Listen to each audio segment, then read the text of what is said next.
Hey, man, I heard you were on the show, the Potato Thumbs, last night. Yeah. Nice, man. Nice. Did you get to see Fluffy and Admiral Nips in the flesh, on camera? In the flesh. Yeah. Did you see those flowing locks of hair from Fluffy? It was, I'm very jealous of that. It's hair. Annoying, isn't it? Shit, it's just man. Annoying as shit. Fuck that guy. Fuck I know. Fuck that guy. I would. At one point, he made a comment about, he's like, yeah, these locks. I just looked up, you son of a bitch. Yeah, I saw him in person. I'm like, damn, dude. Guardian down.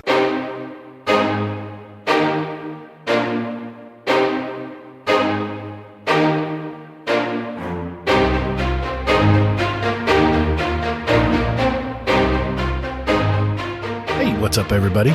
Thanks for spending your time with us tonight or today. Welcome to episode 197 of Guardian Downcast, the Destiny podcast. Hey, if you love to play the game Destiny 2, you've come to the right place. We're a couple of gamer dads that have played Destiny since that day one release back in 2014, and we're just as passionate about it today as we were back then.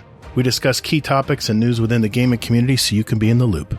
And we not only seek the stories of Destiny content creators, but we're a podcast that gives a voice to the stories of our Destiny community members out there. And in this game, that's what it's all about, right? We're the show that asks, got bugs? Sorry. I'm your host, Todd. Boo.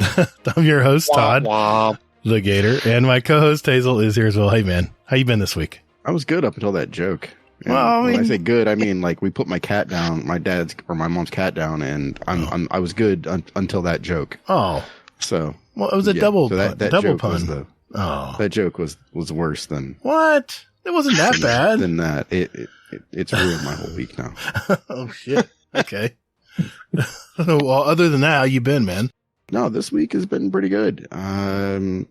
So I think I told you like last week that I got recognized, or the week before that I got recognized for that thing that I did. Mm-hmm. Well, apparently now I found out how much I get as like a bonus for that. And I was just like, holy fuck balls. All right. All worth the work, man. Hell yeah. Yeah. I was like, all right, well, I'll whore myself out some more for this, I guess. Wow. So yeah, that's cool. Go me. So, well, actually go probably my wife's going to be like, here, let's fucking use this for something. Yeah. So. Don't ever. Oh, I mean, that's it. No, I mean, that's good, man. You guys should share your finances. Well, yeah, kind of, sort of. But I was actually looking at getting, so they give you points basically. Oh, okay. Where I work. So, and, the points I could get like some Astro A50s. There so you I was go. Kind of like, hell yeah. I was like, I don't even know if I need those, but you want them. They sound so good. I mean, well, I guess they do, but I don't know. Well, I had A40s, but they have their own little dial, their mixing board on it, little mixing thing. It's pretty cool. Yeah, I know. You're getting all hot and bothered. I can tell. But we're talking tech, man. What you might actually enjoy this more.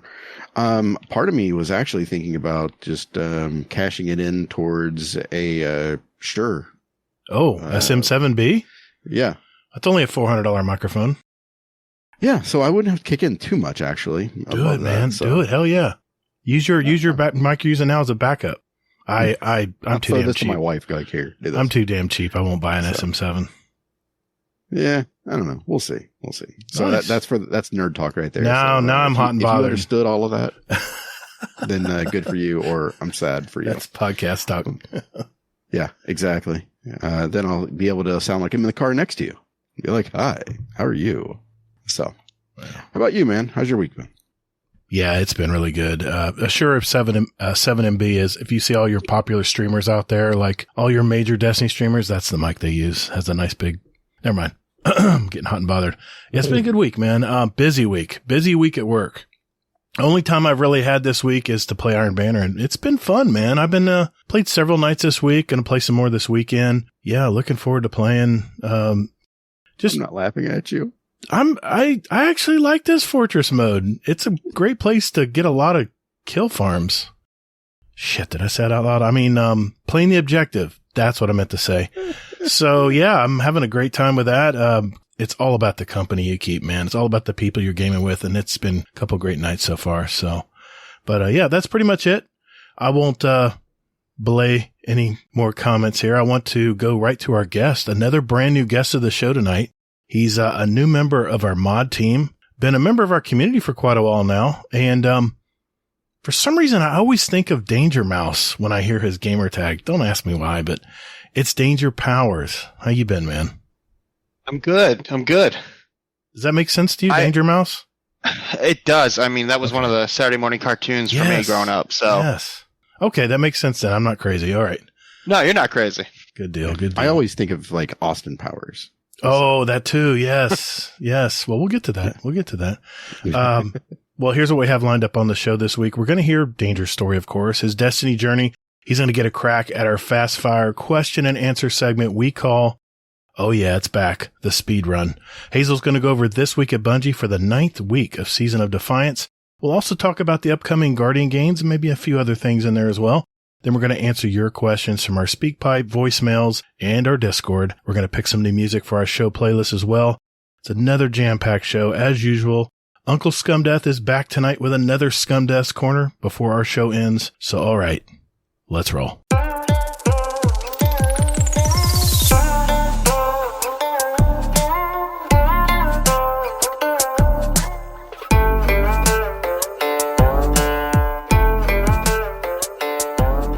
Hey, thanks for listening to Guardian Downcast. You can find us on Twitter at Guardian_D_cast. Or you can find us on our Instagram at Guardian_Down_cast and see what picks our weekly guests want to share with you.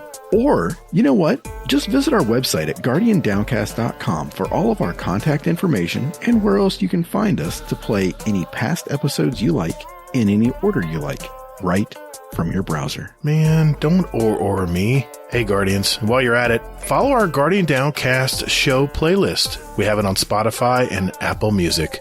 We post these links in our show description every week. So check us out. And later, Guardian. Toddles. Oh, come on, man. Not the toddles again.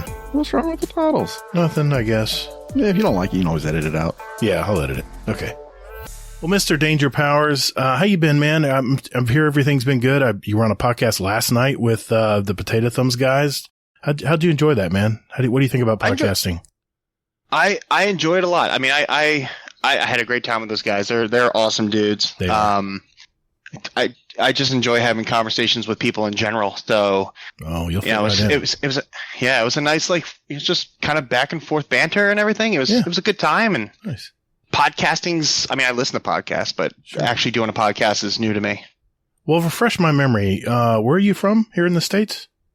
Currently, I live in Cleveland, Ohio, or in the area of Cleveland, Ohio. Okay. Originally from New Jersey, right outside of Philadelphia. Very nice. Oh, okay. Well, what do you do? What do you do to pay the bills out there? I am a corporate data analyst for Sherwin-Williams. So corporate data analyst. Yeah. Okay. So you look at spreadsheets? So I design the spreadsheets. Oh. Basically. Yeah. So big brain. So I mean, we have data that's already sent into our systems. So for me, a lot of my work has to do with the plants, the manufacturing plants that make the paint and all the other stuff that Sherwin-Williams sells. And I go through and I check the machines to see if they're working properly, if employees are clocking in and out on time, and I like all the little intricacies of daily operation for a plant. And I design spreadsheets for the auditors to go in and use when they go and do an audit of a plant. So you give them all the parameters, it sounds like, Yeah, pretty much like, hey, this is the threshold you guys should be looking for. Here's the problem areas that we've seen, over the last 18 months. And they go in, it kind of cuts down their audit time from 3 days. Now it's about a day and a half. Nice. So, yeah, it does do a little bit of work. Very cool. Sounds like an interesting job, dude. Yeah. Nice. That's awesome, man. All right. So, I have a follow-up question here. Mm-hmm. So, Moose, Baron of Titan. So, he asks, question for Dangerous Ohio, which is lately sad but true. Why is Michigan better than Ohio? Wow. Is it? I mean, answer. Okay. Yeah. I mean, they have Detroit. Is that maybe? You know, I will say it's funny though. Like, not being originally from Ohio, like it's when that game hits like the town, like yes. everybody's so gung ho, and then people are always asking me like, "Are you ready for the game tonight? You ready for the game tonight?" No, I don't really have a horse in this race, so I don't care. Oh man, and then, don't say that. And then like I know I made that mistake when I first moved out here, and it was like, the death stares I got from people. So now I just kind of like keep to myself. I'm like, yeah, great, yeah, game. Just about as bad as wearing a Gators jersey in a Cracker Barrel in Knoxville, Tennessee. Ooh, yeah, about as bad. That's a mistake right there. I'm surprised I survived that, to be honest. But yeah, that's cool, man. I want to ask you this: what was your earliest video game moment? In other words, what was that spark that all started it all from the very beginning?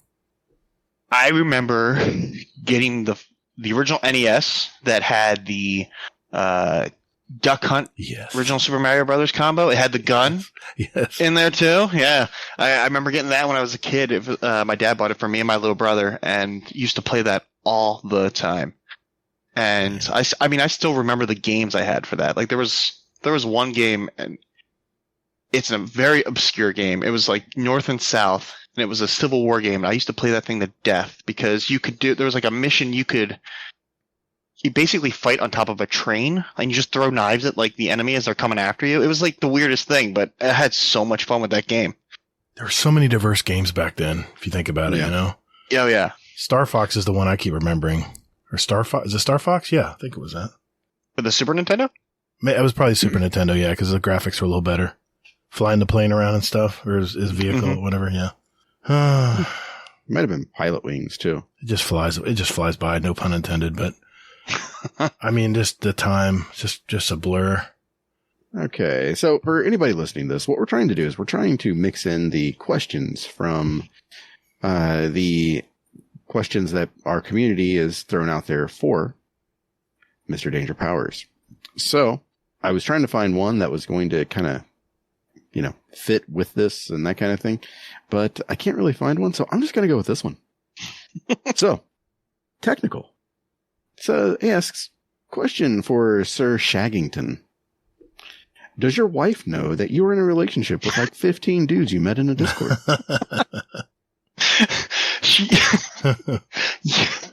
Yeah.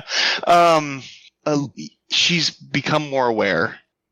So, I mean, there's been a couple of times she's like, who are you texting? I'm like, oh, just the guys, just talking to the guys. And like, so there's been a couple of instances, like I've tried to tell her some things. There was, so like there's that, what you call it? The hobbies channel that we have, and Trash Panda started that whole thing with hats for collection. So at the end of that one, because Monkey and I have been like messaging him back and forth like every day, like, oh my God, that's a cool hat. Where'd you get that? Blah, blah, blah, blah. Yeah. He sent me a hat, which was the coolest thing in the world. Oh, but he didn't know my real name. So the package had DangerPowers on it, and I was upstairs, and my wife comes upstairs, and she's like, hon, there's a package on the front porch. I don't know what it is. I don't know who it's to because I don't recognize the name. Like, what is it? And I was like, I don't know. Like, I didn't know. I kind of knew something was coming, but I didn't know what it was. So, it was funny, like hearing her, like she was like kind of freaked out a little bit. So, so I did the vinyl challenge for 31 days of like my vinyl collection, and I sent Trash Panda some vinyls, and I made sure to put his name on there so he wouldn't have the same issue. So awesome. But I mean, I feel like since joining this community, I've met some really good dudes, and I've made some really good friends from here, and we've kind of had this. I don't want to call it a clique, but this core group of guys that we're usually running stuff together and hanging out and talking outside of the Discord and all that stuff. So it's been a good experience. Funny you should say that. My next question was how did you find our Discord? How did you find our community originally? I found you guys through Rodimus, actually. Okay. He and I were in a clan together, and I had just joined the clan, and he was telling us about, your podcast and everything, and telling us about the episode he was going to be on. So I started listening, and I kept listening to, older episodes, and I figured, you know what, I'm just going to join the Discord and jump in and see what it's all about, and that's kind of how it went out. Wow, that's pretty cool, man. Yeah. Hey, people do share our show, Hazel. I didn't think it happened. It happens. I'm still halfway believing that people listen and people don't. So. Yeah, you're right. You're right. Yeah, you know how it goes. Yep. Okay, so hey, you mentioned vinyl and music. So I've got a question here from Sheriff Trash Panda himself. Question for the most dangerous mod. As a musical guy, where can your favorite in-game sounds or song be heard?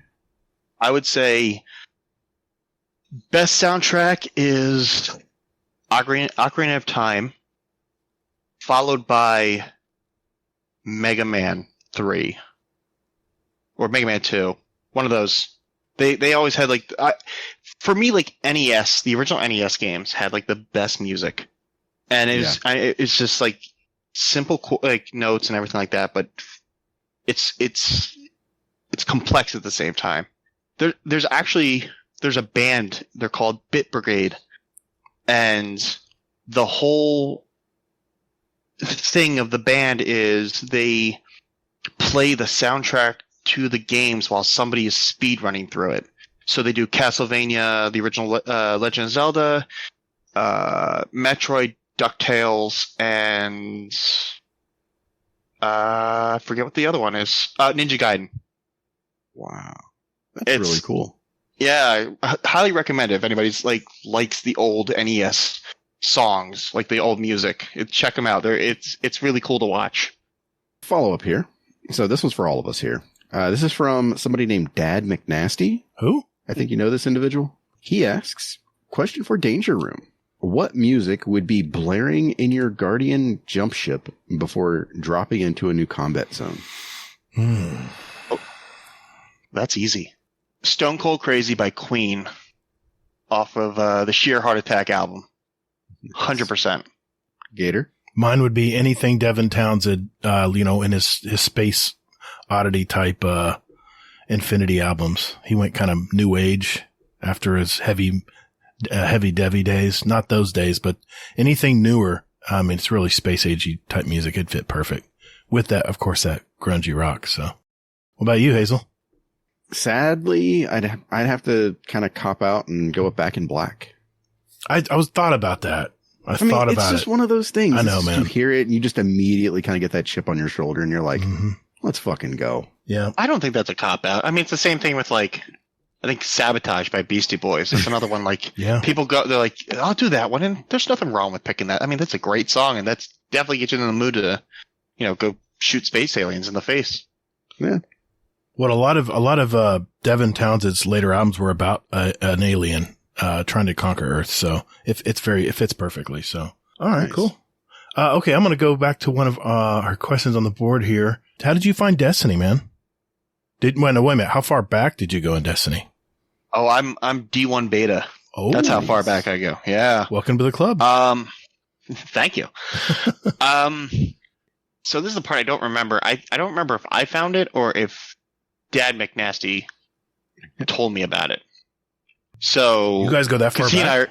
He and I have been best friends for years. So I think maybe he told me about the game. I'm sure he's gonna correct me later, but I think he's the one who told me about the game. Oh, there's this game coming out. It looks cool. You should get it. And I'm like, all right, well, the beta's out. Go try it out. And I remember trying it and loving it, and I loved the beta. And so as soon as I could, I ran over to GameStop and pre-ordered it real quick and went out and got it the day it came out and just started playing nonstop.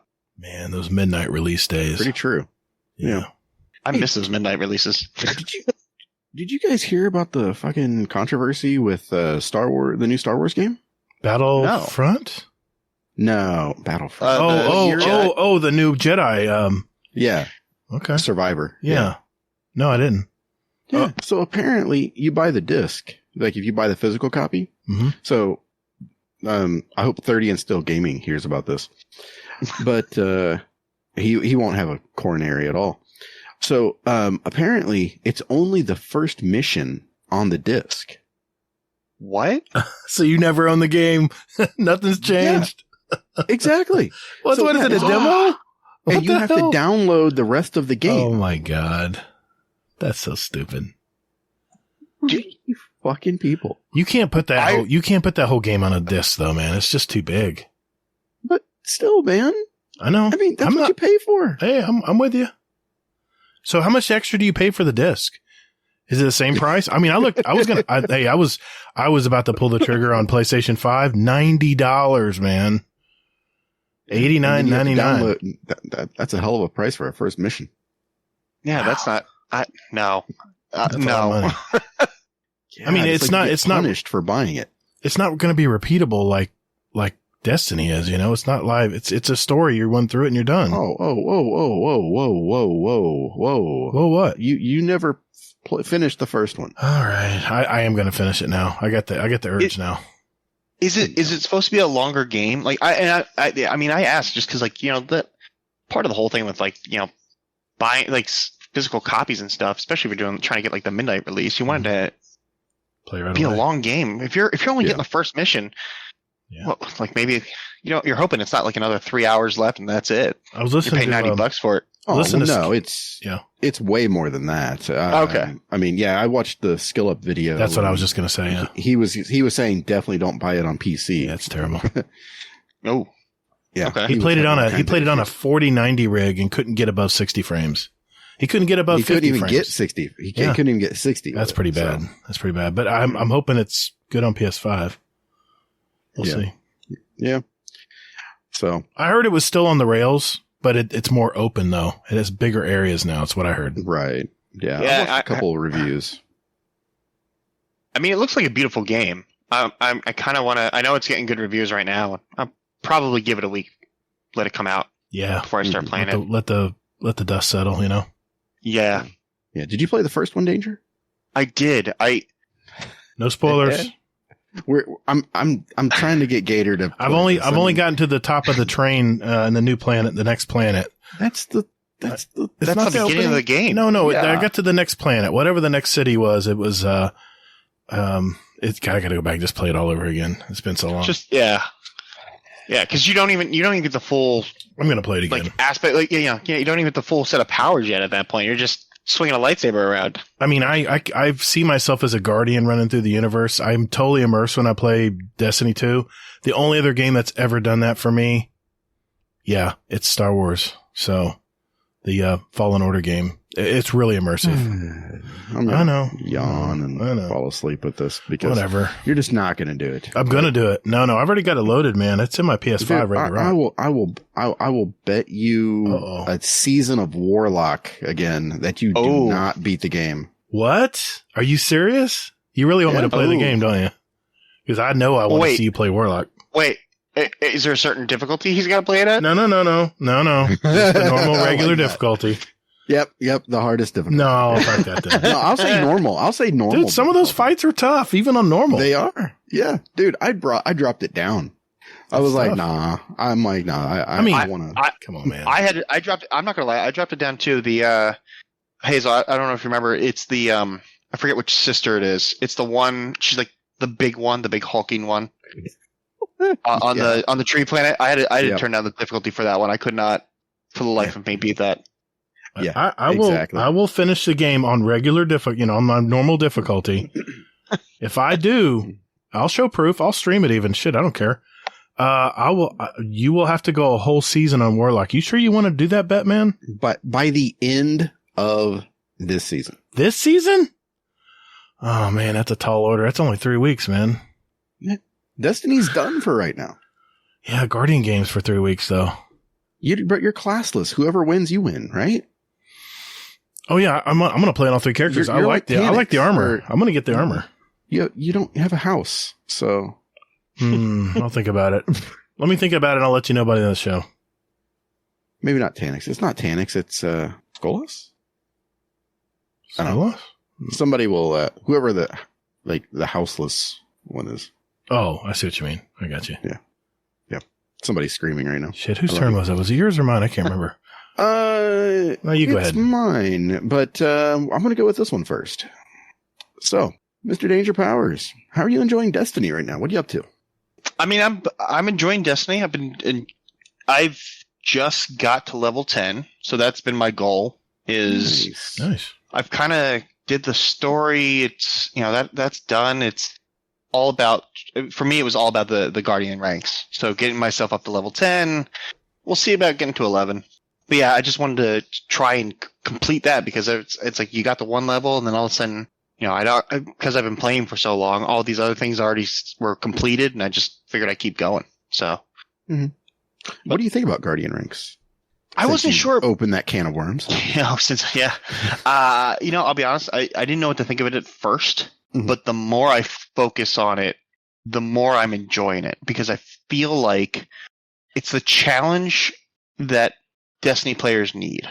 I hate to use the term, get good because I don't think it's that. I think it's like you do the same strikes. You're doing Gambit and Crucible and all that stuff. Like this is like something else to really like focus on and be like, all right, I know I want to complete a raid. And I know if I complete a raid, I'm going to get to that next level. Like, so screw it. I'm going to do it. I'm going to figure out a build. I'm going to figure out how to, the game mechanics. I'm going to go talk to people, watch videos, whatever I need to do. And I'm going to, try and attack that mission or goal. And then it just goes to the same thing. Like, I say I might not tackle 11, but I want to try and do Spire solo. I mean, that's something I probably would have never done had it not been for Guardian ranks, but because it's there, screw it. I'm going to do it. It's admirable, man. I don't think I'm going to go that far. That. Yeah, I need, I think, 25 more accommodations. And then I'm at 10 also. How many do you need for 10 accommodations? Well, I mean, I need 25 more, but you need 100 total. And you get bonus for doing, I think, getting ally and leadership. Oh, so as soon as you go to 9, they don't start the clock until you hit 9 on accommodations? You have to get 100? Yeah, you only have to get 100, though. Okay. Mm-hmm. So that's not too bad, I guess. Even if you're getting, like, best dressed and stuff like that, it still counts. Okay. It's just you get bonus for doing the other stuff, for getting the other ones. Okay. But to go to 11, I believe you have to, it's either got to be ally or leadership. Leadership. That whole, Kingsley was telling me. The whole best dress and all that stuff you get in Crucible doesn't count. Mm. But that one isn't that one retroactive, I think? I mean, it carries over, but you still have to reach a certain amount. Yeah. Or are you up to anything else this week in Destiny? Anything noteworthy? Mr. DangerPowers. Anything noteworthy? Anything else? Thinking. I've been doing Iron Banner. I was doing the Trials Labs early in the week. What did you think of that? What did you think of that, by the way? The Trials Labs. I enjoyed it. I was talking to the Blueberry guys about this. I think the one thing I was not expecting was I did the Mercy card.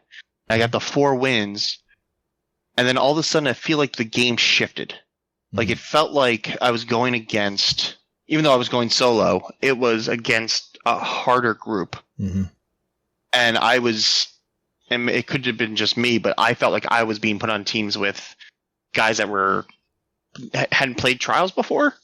Oh, wow, really? I've had that before. Yeah, that was fun. Yeah. So it went for like a couple games, so like the whole card just like went downhill after that. But I mean, I enjoyed it, and I've been enjoying it more that I've been able to play Trials more. Right, mm-hmm. Right. Yeah, that's about it. So for this week. Okay. Gator, what about you? Yeah, I did Trials Labs before reset last week as well, and Warcry and I both tried it, and let's see, no, I did it on 2 separate nights. First night, I didn't do it with Warcry, I don't believe, and I did it with a group of 3. Gosh, I'm trying to remember who it was. We were just playing around with it. Oh well, we did it at the beginning of the podcast last week. So you know what? I kept that card. We had 2 losses on it, so our Mercy was gone. I just kept that card and said, you know what? I got to win on this. Let's just see if I can get to 7 wins and how easy it is to get to 7 wins. And I have to admit, Warcry joined me a day or 2 later, and he had a flawless card still, and we got thrown right into the rat race. I mean, we got thrown right into the mix of luck of the draw, the contender, pool And, even though I had a flawed card because he didn't, I came along with him and it was tough. So as soon as he got his 2 losses, everything just opened up. It was, I felt like the games are pretty evenly matched. Shout out to, Dystopian. We actually played a couple of his buddies and, he sent a screen cap in the Discord. Yeah. I said, I think I know that guy. He that name looks familiar to me.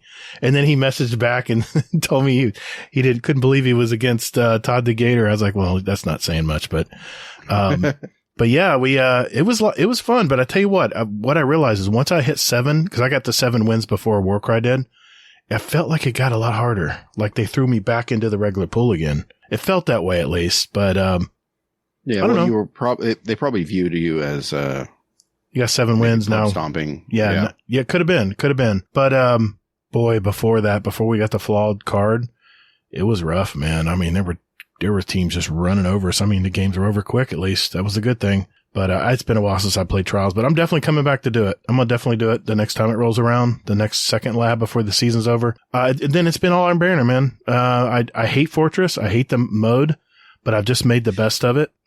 I've, it's all about getting positioned when those turrets drop in the middle. So that's what I've been focusing on. And, I've had pretty good success, to be honest. Our team's been about 50% win-loss. So that I've been gaming with. So, I'll send it to you, Hazel. What have you been doing this week? Well, I did some more Trials labs. It was pretty fun. I did most of it solo. I definitely had the experience of playing with people who had never been in a Trials match before and didn't know you could res people. That's my absolute favorite thing in the entire video game.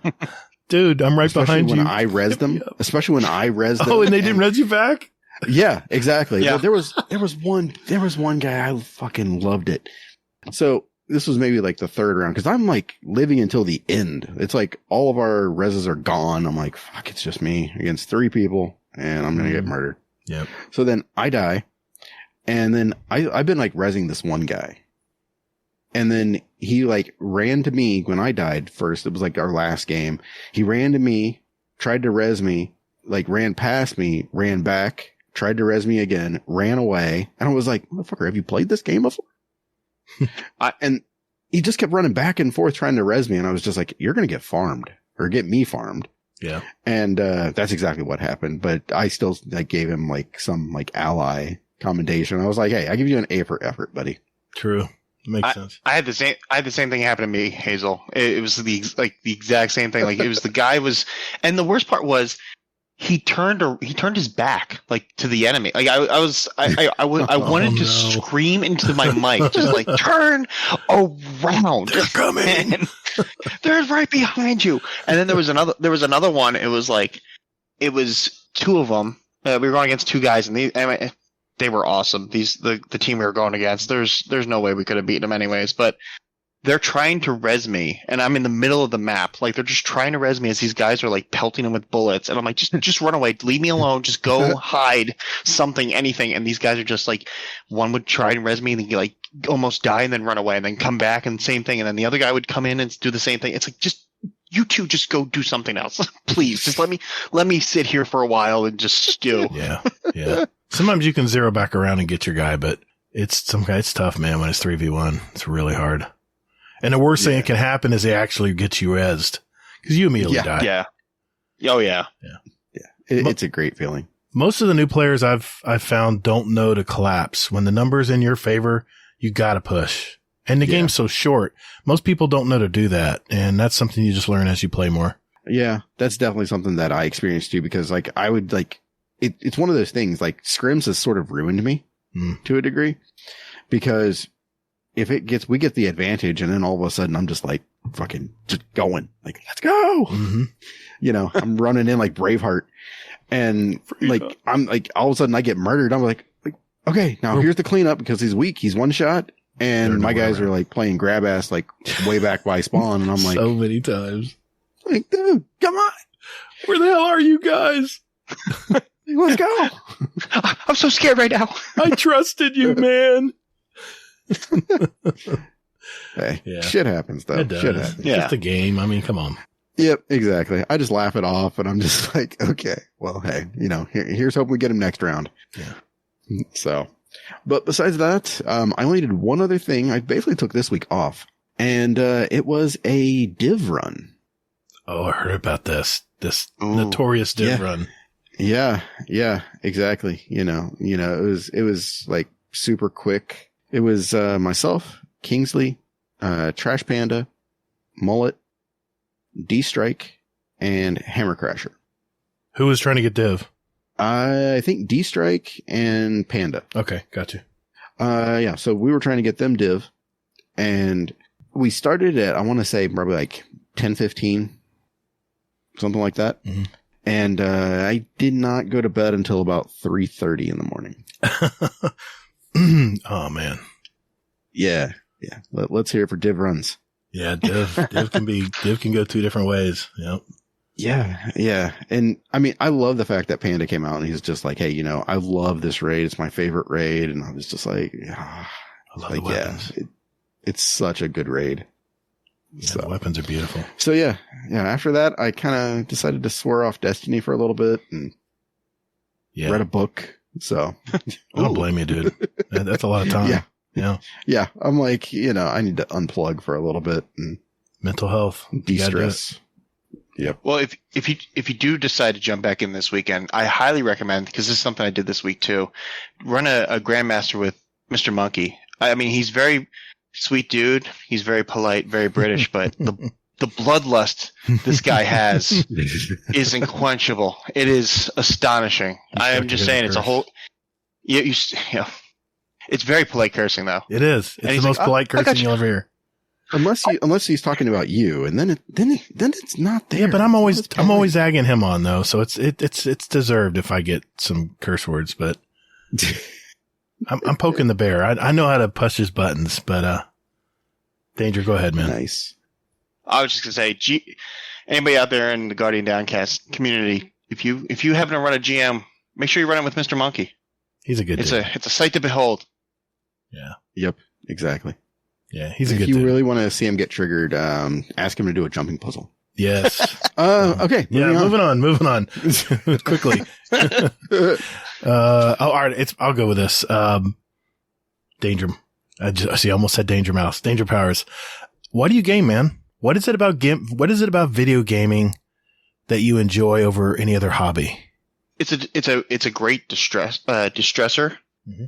I mean, especially if like my last line of work, working in restaurants, you get home at like, I don't know, 3 a.m, and there's really not much to do. So you just, you play video games to just kind of unwind a little bit, take the stress of the day away, and just get into a relaxing mode. Aside from that, I mean, it's the way the games have been going lately, being more online and more, multiplayer. I game because I like meeting new people and talking to people and that type of thing. So it's become more of a fun social thing to do. Makes sense.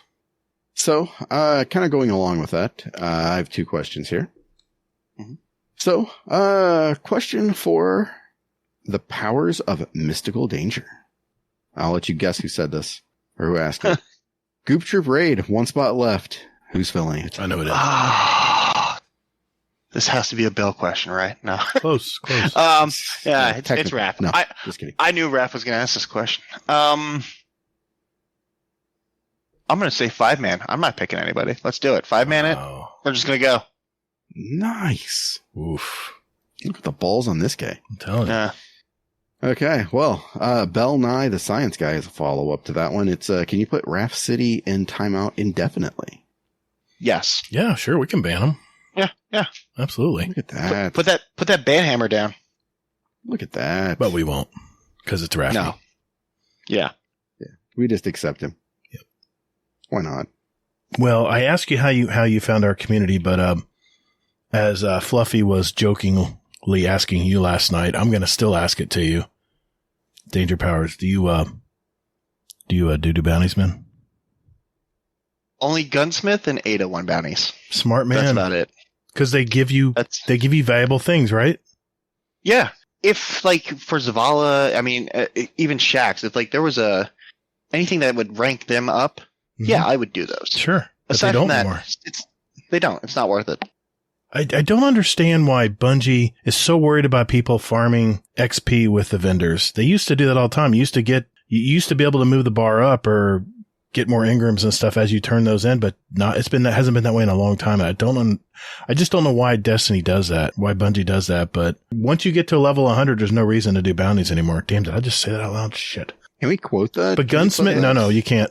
But That's the title of Gunsmith, the episode. Gunsmith, I'm telling you, that's a free enhancement core for getting 20 kills with the weapon they state. How easy is that? You can go run a patrol and do that. It just makes sense as long as you have time to do it. Well, the other thing too is like the weekly missions that they put, like the weekly quests, like they will ask you, like, did you get the ornament for this? Did you get the for the seasonal like the weapon or whatever it is? And to me, the only way that you're going to be able to do that is you're either going to spend 24 hours a day just doing nothing but strikes or gambit or whatever, or have bounties that will level you up. Right. Because it's not. I mean, I'm never going to be able to get that ornament. It's not feasible. Okay. Here we are looking over these questions here. So, okay, this one's for all of us here. Question from Trash Panda for a hunter. Question for the hunter main. Why are we the best, or why are we the master class? Guns a-blazing, that's why. Hunter's masterclass, really? I'm not going to comment any further. Don't worry, Panda, I got you. I run all 3 classes. We're good. But you don't. I kind of don't this season, but yeah. Yeah. All right. No, I mean, I think Hunters and Titans are the master class. Of course you do. What? I do. I mean, that's all you play. I'm really thinking about this Jedi Fallen Order bit. I'm really thinking about it. I might be tempted to just plow through and get it done. How many hours of gameplay is it? Danger? I'm gonna ask Danger. I don't trust your answer. That's only 20 hours. You're done. Yeah, I don't remember. Okay. Let's look it up. If I know how many hours I got to put in, I might be able to get around and still get my Guardian games done and make this fine gentleman here play Warlock for next season. That would be so great. He would bitch every day. I'd love it. I would bitch every day. It might be worth it to me. Wait, so before no side missions, just straight to story.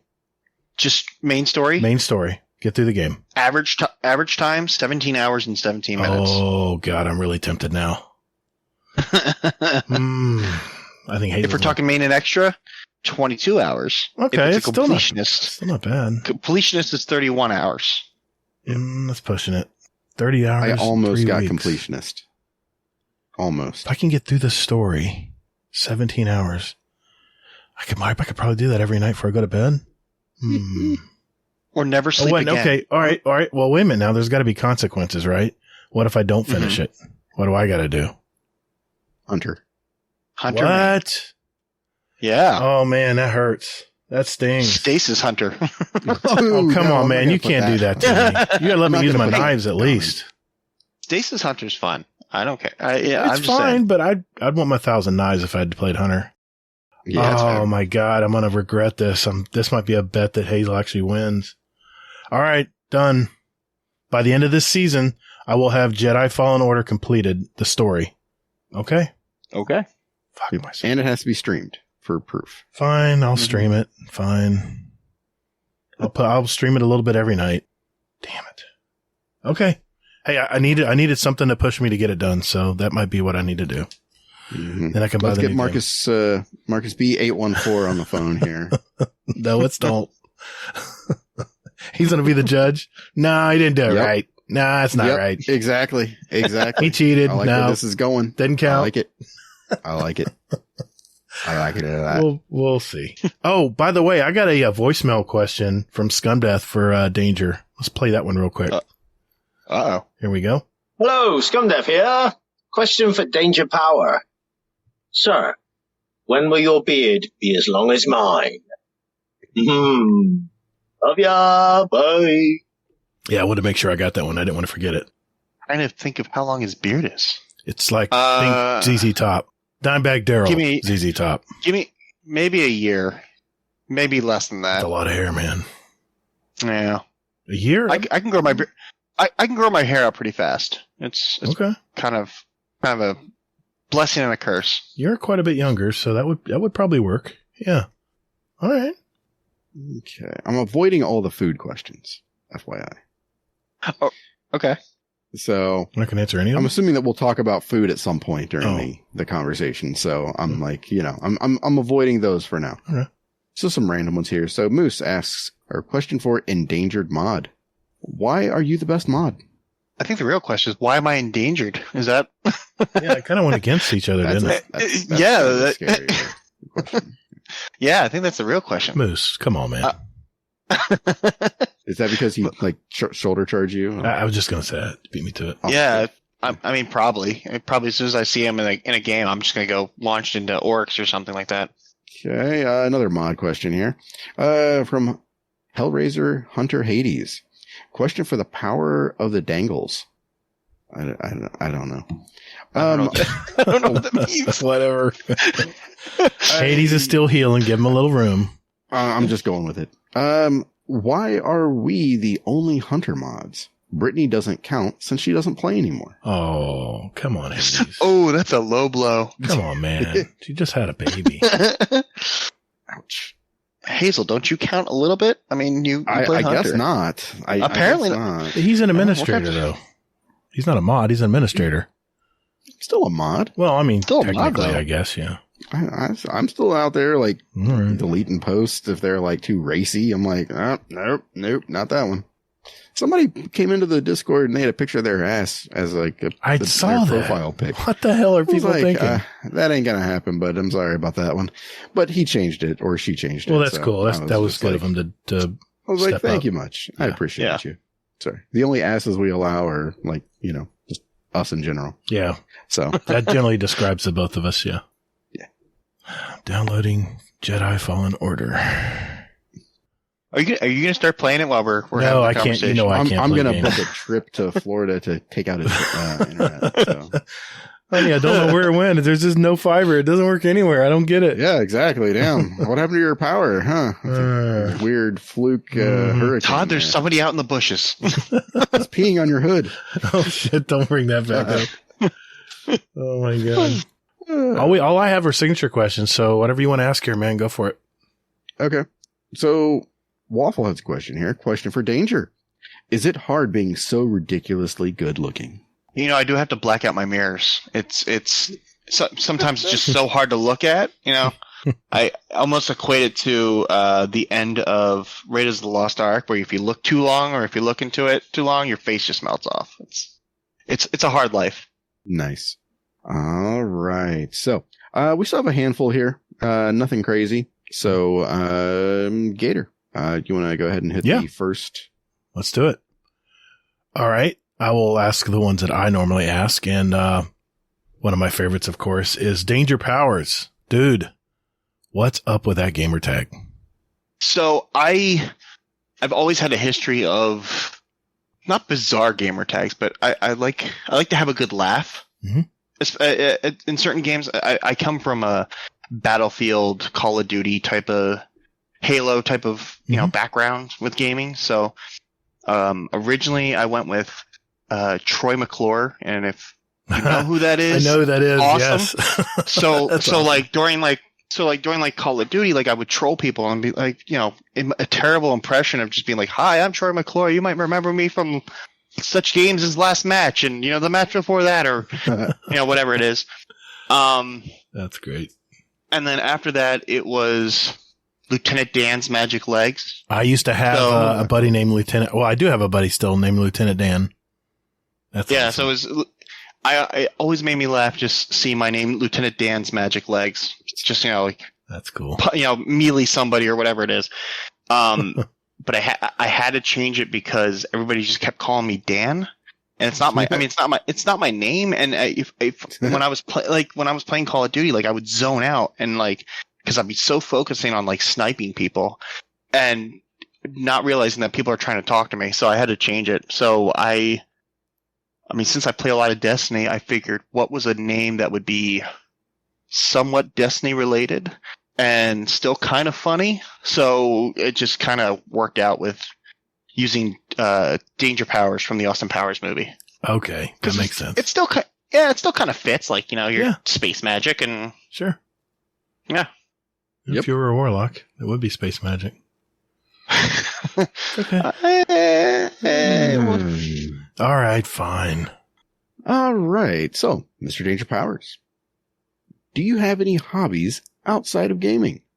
Yeah, I'm a musician, so I play music. I do. I play coffee houses with my dad every once in a while because he's also a musician. That's great. Yeah, Nice.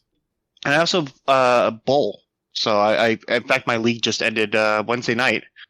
What's your average? Trouble now. What's your average? Yeah, 175. That's respectable. That's respectable. It's a solid league player. Came back after a 5-year hiatus. Okay. So yeah, my little brother's a semi-professional bowler, so he was putting a team together. Asked if I wanted to join him. I said sure, why not? Family teams are awesome. Yeah, my team for my league, the one that just ended, it was me, my little brother, my brother-in-law, my cousin-in-law, and then my sister-in-law's brother. So it was like a real family affair. That's awesome, dude. Type. Yeah. So I mean, you can get away with saying a lot of horrible things to your teammates, and you know, nobody can get mad at you. The thing about family, my mom used to bowl with my family too. My mom, dad, my sister and brother, and my wife used to even bowl. What's great about it though is you're touching base with them every week. You know, everyone has their own lives going on. It's nice to get back together every week, if just to bowl, you know, because then you can sit there and talk. And yeah, that's awesome, dude. I love family teams. They're so cool. Yeah, it was a good time, especially like once a week. So like Wednesdays after work, like just text each other real quick, like, "Hey, we doing family dinner?" And we go get dinner real quick, and then used to that too. Head across the street and hit up the bowling alley. That's great. Those were good times, man. Back in the 90s when I used to do that. Yeah. Nice. Well, good deal. All right. Well, I'll let you close out, Hazel. Sure. My question is one of my favorite questions of the show, and that is, what is one thing about you that maybe our community might not know about you? Ooh, yeah. I've been thinking about this a lot this week, because I was telling Panda, I feel like I'm an open book in the Discord. I think the one thing a lot of people don't know about me is I do have a slight speech impediment.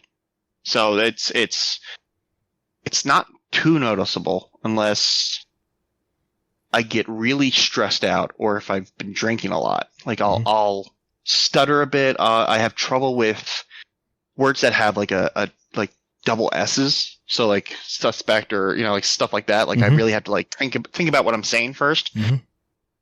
Yeah, that's probably the one thing a lot of people don't know about me. So like, it's not too bad. It's like occasionally I go like a little radio silent sometimes because if I'm really focusing on the game, it's a little harder for me to talk to people sometimes. So I'll try and like zone in and out, or I'll just focus strictly on talking and just kind of go into like a automatic mode when I'm playing the game.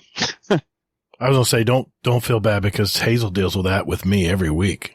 This old man stutters all the time. Or I'll just repeat stuff. I'll start a thought and then I'll start it again. Hazel just shakes his head and goes, okay, maybe he'll shut up in a minute. I can talk. Yeah. Or kinda then like I just say, hey, I'm just going to, go ahead and let it go. And maybe this time he'll be more clear in his point, or maybe he won't be. Working on it. Yeah. So, it comes with the territory. Yeah, it happens. Yeah. Yeah. All right, Hazel, take us out, sir. All right. So, do you have a motto or mantra or a couple of them that you like and that you live by? Yeah, I've got a couple. The one I think I follow the most is something my dad told me years ago. It was treat people the way you want to be treated. Mm-hmm. So try to treat people with as much respect as possible, and it'll come back to you. So I try to follow that. Talking to people. The other thing the other like mantra I guess I have is it's whatever. It's a dumb thing to it's Is that a Jersey dumb thing to say. It's kind of. So I mean, have either of you guys watched Top Chef? Yeah, absolutely. Yes. Okay. So there was a chef, Mike Isabella. He was on season, I want to say 5. It's the, where were they at? Vegas. And he would say, it's whatever. And so like my wife and I would just say it to each other all the time, just as like as a joke. Yeah. But I think it does have some like credence to it. Like, just like let it roll off of you. It's not that big of a deal. Mm-hmm. Like it's whatever. I like it. Yeah, I like that one. Cool deal. All right. Yeah. Well, Mr. DangerPowers, sir, thanks for sharing your life with us tonight. Thank you. Yeah. Of course. All right. That means it's time for the speed run, Hazel. I got some questions curated up for him. What do you think? You think he'll beat Bell tonight, man? I think so. Oh, hang on. Let me get my stretches in. Oh, don't worry. Don't worry. You'll have plenty of time to prep. I'll give you all the answers here. No, he gave me the money. Did you get the PayPal? Okay, good. Then we're set. I sent it to you. Yeah. Oh yeah, I did. That's what that was. Okay. Well, yeah, I'll email you the answers here. Just it was $1 for each question. Exactly. It's just like levels in Destiny. It's $1 per level. There we go. Okay, I see. Yeah. So you gave me what? $60? Yeah. There you go. He gave it to me and I passed it on to you. Yeah. So. How come only got 55, Hazel? Well, it's that surcharge. You don't know about the surcharge Hazel fee. Transfer money? Oh, yeah, that's right. Yeah. Oh, that's right. Yeah. Cool. All right. I think he needs to send us more. We'll have to see how he goes now. Well, he's got all the answers, so we'll have to see. We'll do that. No refunds? Yeah, it's right. No refunds. Yes. We'll do that right after this, guys. Fine. Call the Praxic Order. Call the Thanatonauts, the Jinsen Scribes. Call everyone so they can witness you. All right, listeners. This segment is called The Speed Run. This is where we have a database of over 600 possible questions for our guest. And DangerPowers here is going to have 2 minutes to answer as many as he can. Remember, these are short 1 or 2 word answers. And at the end of the year, the guest with the most answer will win a prize and title of 2023 Speedrun Champion. The questions are custom curated by me, so no one can memorize the order, and just quickly answer what comes to mind. Try not to linger too long. Tonight I'm going to read them out from my list. Hazel is our timekeeper and quality control expert. He's the judge.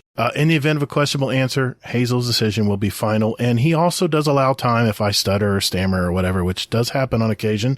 Toll the Bell is our current leader with 53 questions answered. So what do you think, Danger? You ready for this? Let's do this. Just think of Bell, man. Just think he's on that podium right now just laughing at everybody. No one's ever going to reach me, dude. And I know that laugh. It's ringing in my ears all the time. So there we go. I'm ready. All right. Here we go. Hazel, 2 minutes. We good? Yep, we're good. I'll ask him as quick as you answer him. Here we go. 3, 2, 1. Warlock, Titan, or Hunter? Hunter. Knee high or ankle socks? Ankle. Void, solar, arc, or stasis?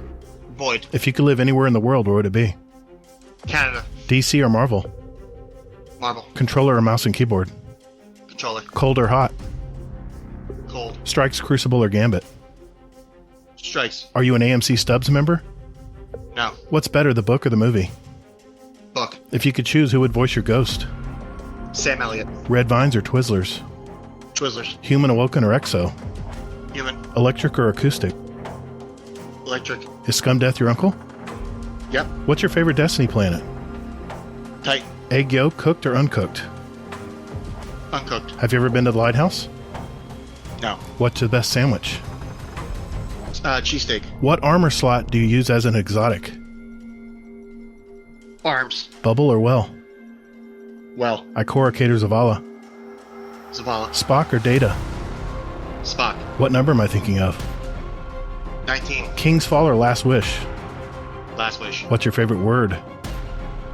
Cephalomancy. Destiny 2 seasonal events, yes or no? Yes. What's one thing you own that needs to be thrown out? Old socks. What's the worst job you've ever had? Burger King. Simpsons or South Park? Simpsons. Do you have a tattoo? No. Vex or Cabal?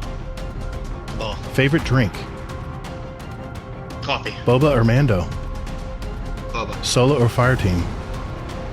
Solo. Gas, electric, or diesel? Gas. Can you drive a stick shift?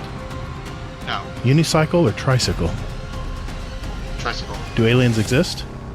Yep. Is Ignaghi's Burden or Arbalest? Arbalest. Star Trek or Star Wars? Star Wars. Do beans go in chili?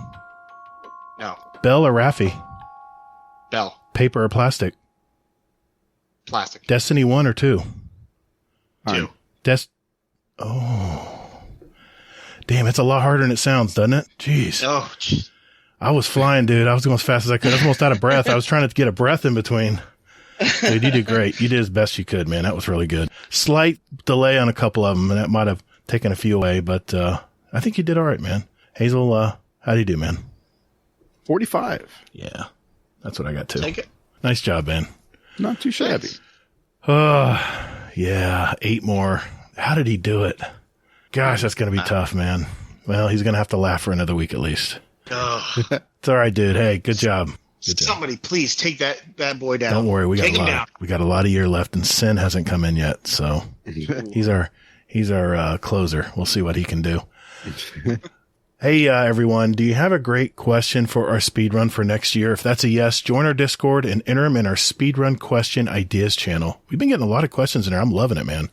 Well, like I said, we'll add it to next year's speedrun. Just remember, they need to be yes or no. 1 or 2 word answers, either or questions will be accepted. And the only one long form I like is what's your favorite. So if you have a what's your favorite question, I'd love to hear those as well.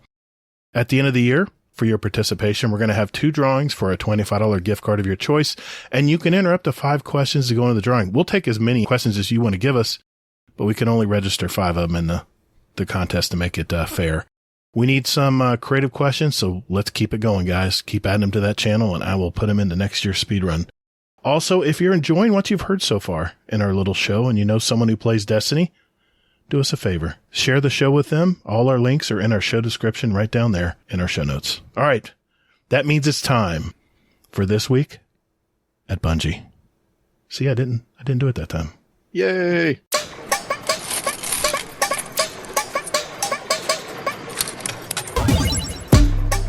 Hey guys, this is Marcus B814, and I'm guesting again over here on the Guardian Downcast, a Destiny podcast.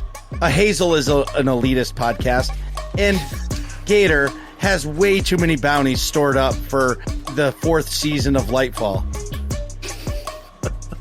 So, keep listening and enjoy the show. All right, Hazel, 9th week of Season of Defiance. What is going on with Bungie this week, man?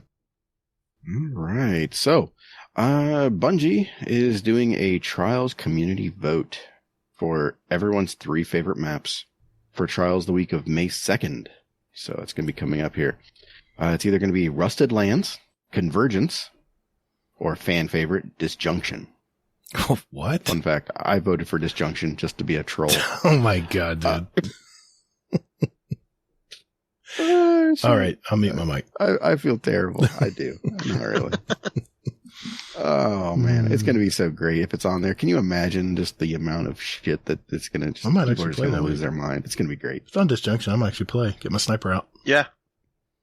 Why not? Yeah, it could be interesting. But you know good and damn well it's not going to be on Disjunction. I don't know, man. I've heard gossip. We'll see. I mean, if we can get the whole Out Sector Alliance to vote for Disjunction, I'm pretty sure we can make it happen. Damn. That's a lot of people, man. I don't know. Yeah. It's a shame I read that like I did, because I could have done it like I did, the monster vote. Yes. I remember. And said, hey, just admit it. It's the only vote out there is for Disjunction. So yeah, go ahead and put that out there. So, yeah, I think we all remember how Hades enjoyed that so much. Anyway, moving back to the TWAB here. Upcoming Strand updates. Guess what? No. Guess what? Oh, God, you hunters. Say it. The most useless melee in the entire game is getting a buff. Yes! Spike for hunters is getting a buff. Season of the Hunter. That one closet hunter at Bungie. He finally spoke up. That one closet hunter who's like playing underneath like sheets and blankets and stuff. Like, yeah, I'm on my Titan. Don't worry. Yeah, it's a Warlock too. Yeah. But yes, our one lone Strand hunter at Bungie somehow finagled to get this done. Increased damage versus PvE combatants by 55%. Oof. Does that tell you how much ass this was beforehand? That's a big jump, man. I never used it, to be honest with you. Exactly. It was useless. It was absolutely useless. 100%. And, I mean, increase the energy gain too when you catch it. Good. It should. I mean, this thing, and I love that he added that now pierces Cabal Phalanx's shields. Like, 'cause this thing was just trash. I would love to see the numbers on how much it got used beforehand. But that's not all. They are reducing the base cooldown from 105 seconds to 82 seconds on the grapple. Good. You know, we need to be Spider-Man out there. Spider Titans and Spider Hunters. Can Warlocks fly around too? No comment. Oh, okay. And then reduce the minimum time between grapple activations from 2.5 seconds to 0.2 seconds. What? Yeah, baby. That is huge. It is. You will be Spider-Man now. Right. What? I don't understand why that wasn't in the game in the beginning. I always thought the cooldown was terribly long. Even on Warlock. Yeah. Dude. I mean, there was nothing like, going through, probably the most miserable thing in the entire game before this was when you completed the game on Strand and then you were playing it again on like Legendary. So like myself, I went through and I did it on normal for my Warlock and my Titan. And then when I was going through like the second time, I did it on Legendary. And it was miserable to be running on Strand and have like the normal cooldowns, and then you grab the whatever, the chode thing. You grab that, and then it would go ahead and give you this ultra boost where it's like, this is how it should feel. Not like it does outside of this moment. So I'm glad to know that they're sort of tweaking this here. So. All right. And here we are. Quick note here. That change is going to be in season 21. Oh. Well, if I'm playing Hunter, at least I'll have that to look forward to. Yeah, you will, man. You're going to be like, Warlock, what? No, that'll never happen, dude. Warlock till I die. Just wait. That's what I cut my teeth on in Destiny. Who cares, man? You got teeth now? Now you can chew some shit. Space Wizard. Hazel, you know that video is going to be titled Warlock Suck Again. And it just... For a different reason. Yeah, for a different reason. Oh, no. What have I done? You played Hunter before? Oh, my God. I have not played my Warlock Strand Hunter yet, so I'm looking forward to that. Cool. Oh, yeah. That with Star Eater scales is pretty cracked, by the way. Artist reference collection. So Bungie put out a little blog here with some artwork from Dadbod Nezzy. So you can see some up close and personal kind of art that is in the game. It's pretty cool. And it's not just Nezzy, but it's also some armor sets and things like that. Okay. And next, Gator. I know. It's bad. I mean, it's not bad. It could have been worse. Yeah, it could be worse. Could be worse. Could it really? Okay, so this is the exotic ornament. Winner is... What did Hazel say, Gator? Can you refresh our memory? You said Witherhorde. Witherhorde. We both voted, though, technically for Thunderlord. Well, yeah, exactly. But nobody... the numbers show, basically, who uses what. Right. Witherhorde is the more popular option. Yeah, so that's why it won. It's good in any situation. So like I said, it's could be worse. I would say Thunderlord is pretty, useful in every situation. Oh, yeah, it is. It is, but it's heavy. Who cares? In Witherhorde, you can get a lot more ammo. I mean, I feel like Thunderlord is a thing now. It wasn't before. No. So people just got so used to Witherhorde over the years. It's just part of everybody's setup. It's only because of the DPS numbers and the catalyst. That's why. As soon as Bungie tweaks that, it'll be back to something else. But Bungie hasn't really changed the catalysts and stuff. No, not the catalyst, but the damage numbers. Remember, they buffed machine guns for this season. Well, they did nerf Wither Horde. Yeah, the duration's not as long. It's still powerful though. Still does the damage. Yeah.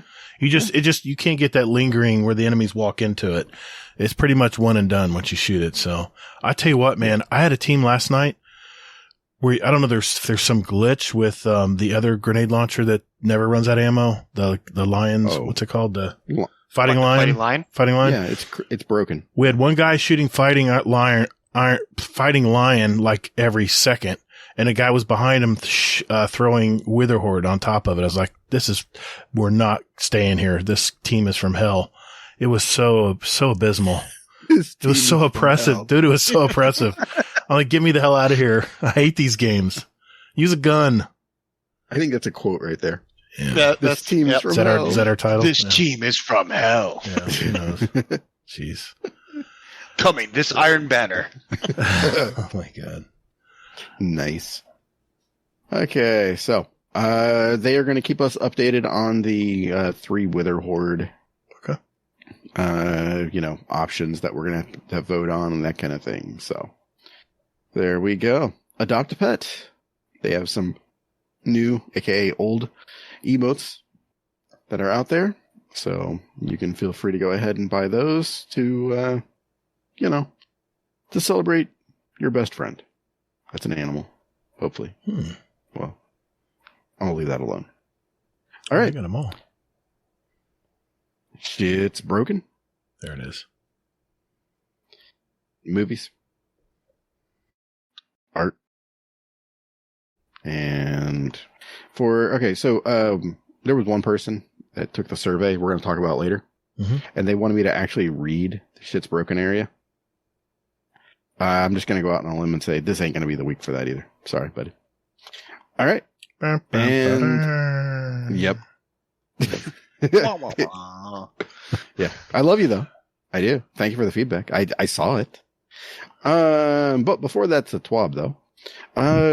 Guardian Games is coming back on May 2nd. Hell yes. Oh God. What? You don't like Guardian Games? Kidding. It's okay. I like it a lot. It's one of my favorite ones. Yeah. I like it a lot because I show allegiance to a class. Oh, here we go. What? I'm just saying. You're just saying? Mm-hmm. Yeah. I'm just throwing that out there. Okay. So, yeah. I just keep thinking of myself putting my Titan on and posing with my 2 hours of gameplay on it this season and claiming victory for Titans everywhere. I'll be honest, that fucking just infuriates me. Oh, I bet it does. That's why I say it. It does.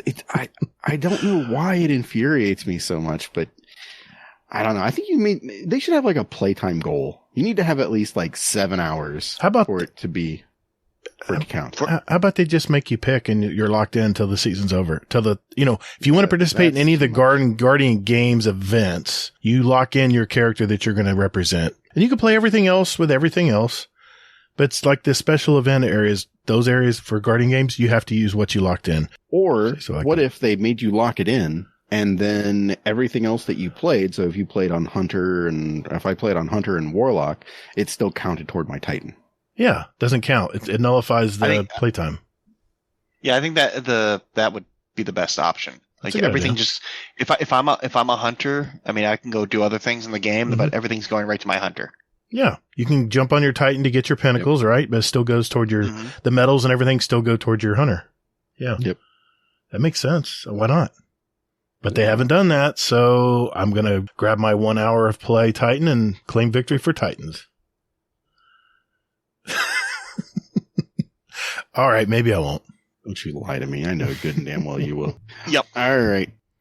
Okay. I broke Hazel. Let the community roast you. I broke Hazel. Roast you. Hazel's lost his place. He's broken. I can't wait to see this show feedback channel. Yeah, shit. Exactly. Yeah. Everybody can come out of the woodwork going like, hey, but Hazel, that's what I do every year. Okay. How to win the games. So basically, you have to do stuff. So you do stuff in Gambit, Quick Play, Crucible, Nightfalls, Dungeons, whatever you do, there is going to be an associated medal for it. So go ahead. Basically, it's sort of like Bounty Gate.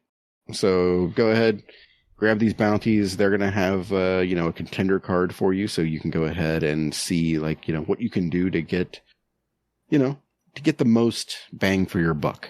So that way you can represent your class the way it should be. And you may ask, so what do I get if I do this? Hey, Hazel, what do I get, man? What's the carrot?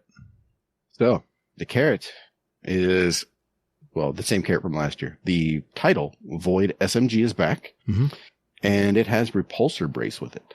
I like it. As a That's Void. pretty nasty. Yeah. I'll take that. Yeah. And then what would you do if I said that they introduced the first legendary strand scout rifle called Taraxipus? Wait a minute. You sure it's Taraxipus? Is that how you say it? Fuck if I know. I don't make the shit. I just read it. That sounds Phonetically, right. it sounds right. Yeah, I guess so. I mean, hell yeah. And it's Amalon, which is my favorite scout rifle. Yep. So you know what that means is, it's going to have some perk in the first, it's going to have the Amalon fluidity thing where you can reload for the first half and get a faster reload. Better stability too, I think. Yep. It's a good perk. So, but who knows? This is a lightweight frame too. So that's going to be that's a little concerning, but we'll see. Okay. All right. High stakes and high scores. So with this, they are also basically talking about strike scoring and giving medals for that. More points, stronger buffs, and those buffs only work on the Guardian Games playlist. What's the Guardian Games playlist, you ask? Oh, yeah, Hazel, what's the Guardian Games playlist? Only the coolest thing that Bungie has ever done in their entire existence.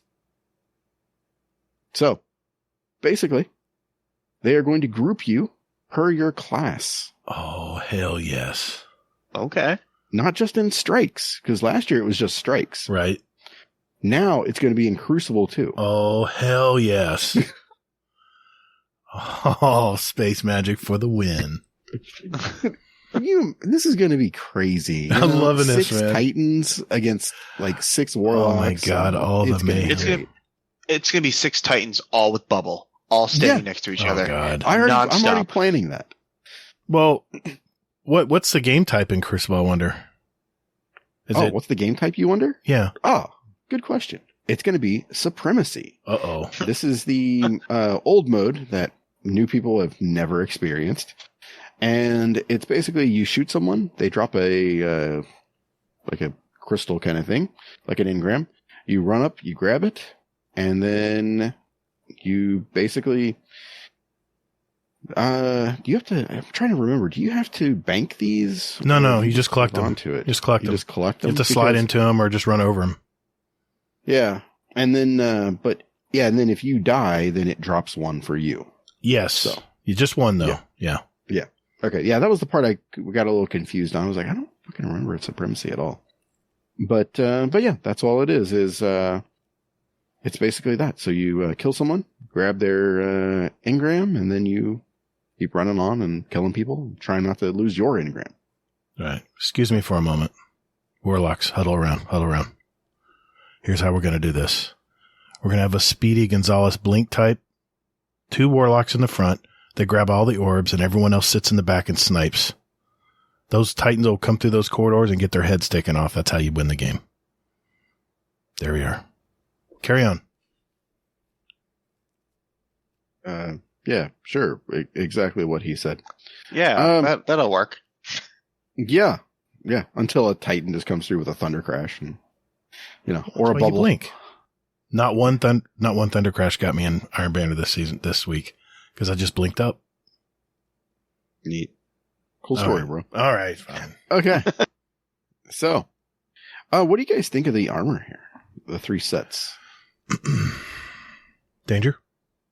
I kind of like it. I mean, I glanced at I don't know how I feel about the Warlock one, to be honest with you. The helmet. It's the helmet that's bothering me. It kind of reminds me of was it the last season or the one before that where they had the Warlock had the saber on the side of it? I got it.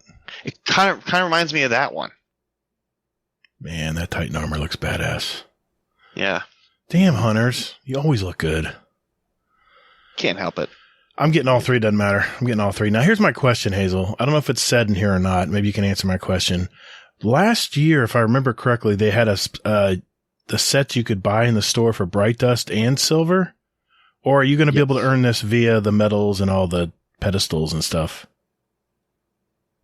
So when it comes to the armor, no, it's basically, I think it's not in here. Okay. You say you don't know. I don't know either. I'm asking. Yeah. I mean, I'm trying to remember because I think last year they had. Did they have two sets? They had I think 3 sets technically. Oh, hell yeah. Where it was, no, it was 2 sets. Well, they might have had like last year's without set. The glow. Yeah. Gotcha. And then you could get you could buy the set with Bright Dust or Silver that had the glow. Right. So like I ended up having like a couple set, like for Transmog where it had the glow and it didn't have the glow. Right. I'm going to get all of it anyway because it looks like Sparrow Racing suits. Yeah, that's what I was going to say. I always get it. Sadly, it brings back those SRL vibes. It's just so sleek looking. And yeah. I like it. That Warlock. Yeah. I look like I got a bicycle helmet on. You know those bulky bike helmets they make you put on? That's what I keep seeing. Yeah. I don't like that. But hey, I got all the other ones I can put with it from years prior, so I'm good. I'll just transmog it. That's true. Just mix and match. I mean, my Titan wore, still to this day, my Titan wears the red and black, last 2 years ago, Guardian Games armor. It just looks so good on a Titan. Something about Titan armor. What was the one from 2 years ago? I can look it up. I got it here. I still use the one from last year. I got it here. I'll find it. I mean, I used a Hunter mask from last year. The one that has the eye visor thing on the side of it. Oh, it's an ornament now. It's an ornament now, and it's not listed in DIM, so I'll have to look it up later. But I believe it wasn't last year's. I think it was a year before. That because they had this new system with the podiums and stuff. They started last year with the competition playlists and all that. So it was the year prior that they had this set. And I look like, I look like the robots from Battlestar Galactica with the single little eye. Cybot? Yes, the Cybot. It looks just like it, man. It looks so good. Yeah.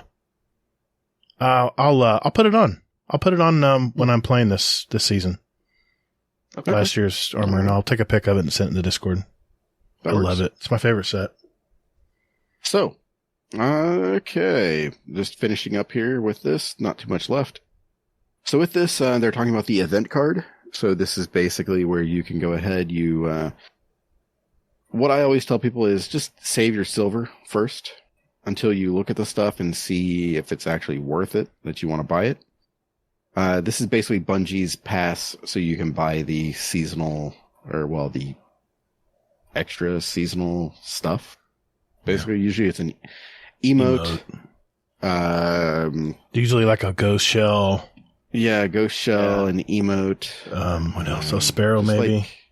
Something like that. Maybe a ship. Maybe. Yeah, they throw a bunch of stuff in there. That's all like kind of specially done and things like that. But in order to buy it, just because you buy the event card for 1,000 silver, you don't get everything. You gotta earn it. You have to earn it by doing all of the things like they give you. So they'll give you like maybe a list of 18 or 21 different things that you have to do. And then from there, you can go ahead and knock them out and you get tickets for completing these challenges. That's what I thought. Yeah. And then you get to basically use those tickets to buy what you want from the event card. Can I just say the picture of the book they show here, can they make that as a journal and sell it in the Bungie store? Because I'd buy it. That does look pretty cool. That's a badass looking journal, man. For all we know, it probably is in the store. I'll look. Because I've already got 2 of the journals. I got the Witch Queen one and the one prior to that one. So Yeah. It looks good, man. Nice. Last but not least, the Guardian Games Cup returns. The Guardian Game Cup is back. Last year, Bungie collaborated with 42 teams from 14 different regions in an intense battle to see which class and region would come out on top. So, basically, actually, it looks like they're going to do it for 2 separate categories here. And it's going to be for charity, of course. The technical category is we're tracking each officially registered team's total of medals dunked during the 3-week Guardian Games period. For charitable category, whoever earned the most money. Oh, that's cool. Yeah, That's, and they have some I cool like stuff that. here. You know why I like that? Because this is made for the streamers. Let's face it. This is a streaming community that's going to jump on this. The content creators out there. And if you don't have a huge team or you don't have a killer team, you can still raise money through your community. So you can still win via different ways if you don't have the killers out there that are going to start slamming medals. So I like this. Yeah, exactly. All right. So, you can sign up, get your fire team to one of the 6 guardians or, of one of 6 guardians together and register there. They have a link in the document. And then, for charity contributions, you can get an emblem. I'm definitely getting that. Yeah. There we are. And that, ladies and germs, officially is a TWAB. All right. Thanks, Hazel. I'm looking forward to it, man. What do you think, Danger, before we leave here? You going to do this, man? You going to jump in wholeheartedly into Guardian Games? I always do. I do It's enjoy fun, the man. Guardian Games. It's a fun summer thing. Yeah, it Or really spring, is. I guess. What about you, Hazel? I do it for maybe like the first week. Yeah, I remember that. And then it gets old. And then I take a week off. And then I'm like, I guess I should do it again. Because there's nothing else in Destiny to do. So then I go ahead and then I jump in and then I start doing it. Yeah, it's just a good break. It's something different to do in the middle of the season when just about everybody's got everything done. And I fully sink my teeth into this event because it's one of my favorites. And if not just to get the armor and, of course, all the different roles. I mean, you're going to get so many roles of these weapons are dropping. But I wanted to, appeal to the new and returning Guardian out there that if you really need to take advantage of these events because you get so many drops of armor and weapons, it's a good time to start farming some stuff. If you're low on some good rolled weapons and stuff, it's a good time to jump into it. And it's just easy to farm. It's easy to farm this stuff. Bungie's usually pretty generous with their drops overall in these events. So, to say the least. Yeah. I mean, they shower you with legendary stuff. So it's a really good time. They give you way too much stuff on here, honestly, during this season. I mean, here's the thing that people aren't going to tell you about this. So Gator can probably put this in a video. It's coming out tomorrow. I was just going to say something. Well, shit. I guess that you're go ahead and say not it. going to make it. No, it'll be by Monday. It'll be different. Oh, okay. But the thing is, though, is people want to know, how I have 8,000 shards, legendary shards. Yeah. It's because of all the shit that they give me during these events. And I delete it all. And, I mean, my Glimmer skyrocketed to 250K. I'm up to over 8,500 legendary shards. And it's all because of these events. I'm telling you, it's a good time to get caught up on legendary shards, on materials, everything. I mean, you can farm so much stuff and it's real easy stuff to do, and it's quick. It's repeatable. Yep. So yeah, it's a really good time, especially if you're just jumping back into the game and you need to get some materials or you need to get some weapon stock built up or even, just legendary shards. So, I mean, you're focusing stuff all the time now. So it's eating that up. So yeah, I just want to mention that, but yeah, I'll be jumping in. I may be taking a break from content creation because this is so much fun to do, man. It really is. So yeah, I'm looking forward to this. It's gonna be a lot of fun. And it's more fun if you actually are allegiance. Have you an allegiance to a squad? Yes, Hazel. Not just You're gonna get out there going like, hey, it's okay. So I'll stick. this is also something for people who are trying to go for titles too. Like this should be like an easy title to pick up. Mm-hmm. It is. Yeah. It's called, was it called Champ? I think it's called Champ. I think that was the name of the title if I remember reading it. The title, that's a pretty cool, that's a pretty badass title, it's Champ. I mean, my God, that could apply to anything. Yeah. Cool deal. Yeah. All right. Well, real quick here. Yeah, man. Danger. I've got a question for you. Yeah. So, do you show allegiance to being a hunter? Always. Oh, here we go. I'm just simply just throwing it out there, you know? I mean, hey, you know? So, I'll put it this way. So, I started off, when I started playing Destiny, in D1, I started as a hunter. And that was when I was playing it on the PlayStation. And then when I switched over to the Xbox, I tried playing a Warlock, and it probably lasted maybe a month. And I went right back to Hunter. I just couldn't do it. It's not that I didn't, I just had more fun as a Hunter. So my allegiance will always be with Hunter. I like that. Hammer strikes again. Oh, yeah. Yeah. I got one that's. I got a good one here. Hopefully it'll allow me to post it here. Hopefully it'll allow you to post it. Well, last time I did, it said it was too sensitive. Here you go. I think it'll work this time. Yeah. There you go. There's the one I got. What'd you get? That's hilarious. Oh my God. Yeah. That's a good one, Hammer. You got me on that one, buddy. Yeah. Yeah.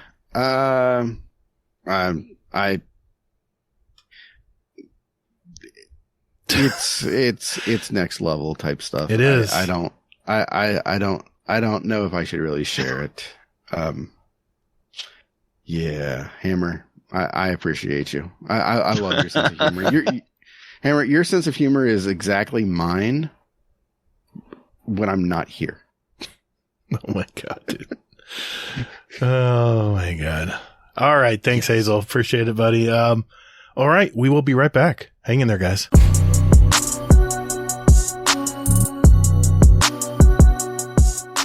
Yo, what up? Native Raider here, and you're listening to Guardian Downcast. Check it out.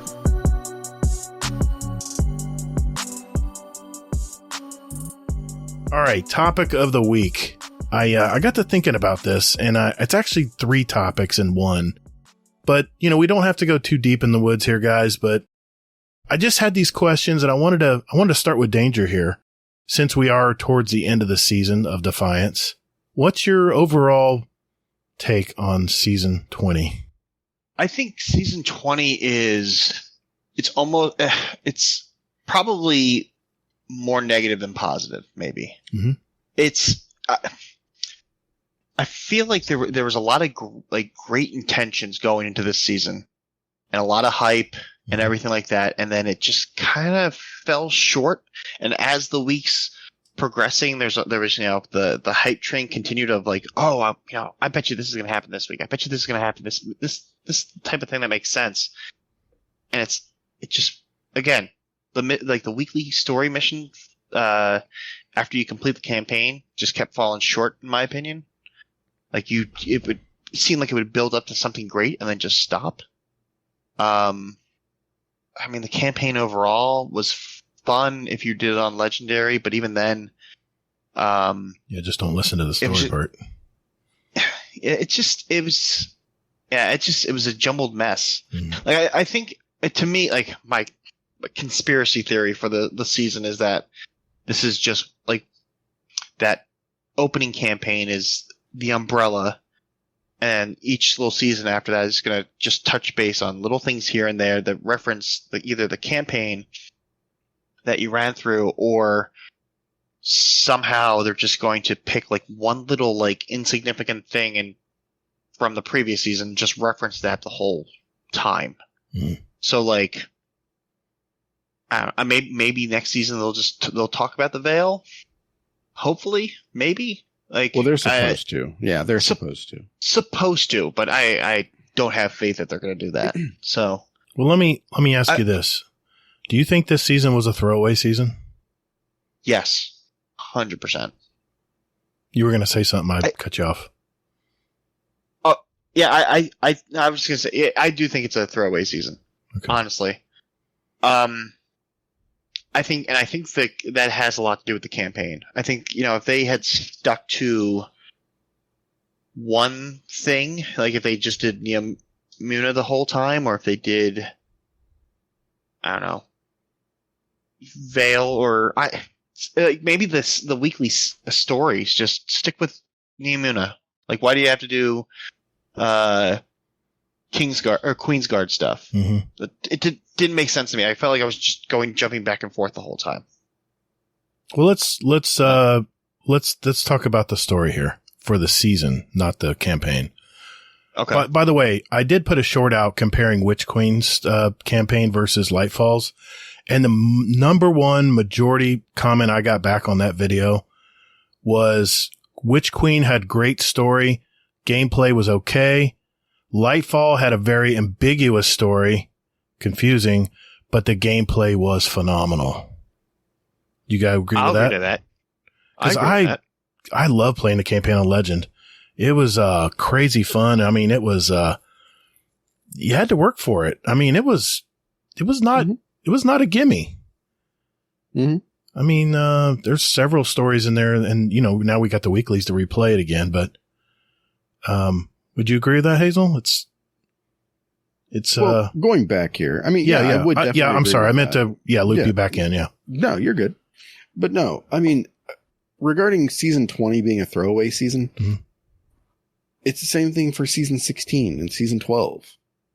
Gosh. If the season comes out with the DLC, mm-hmm. it's usually ass.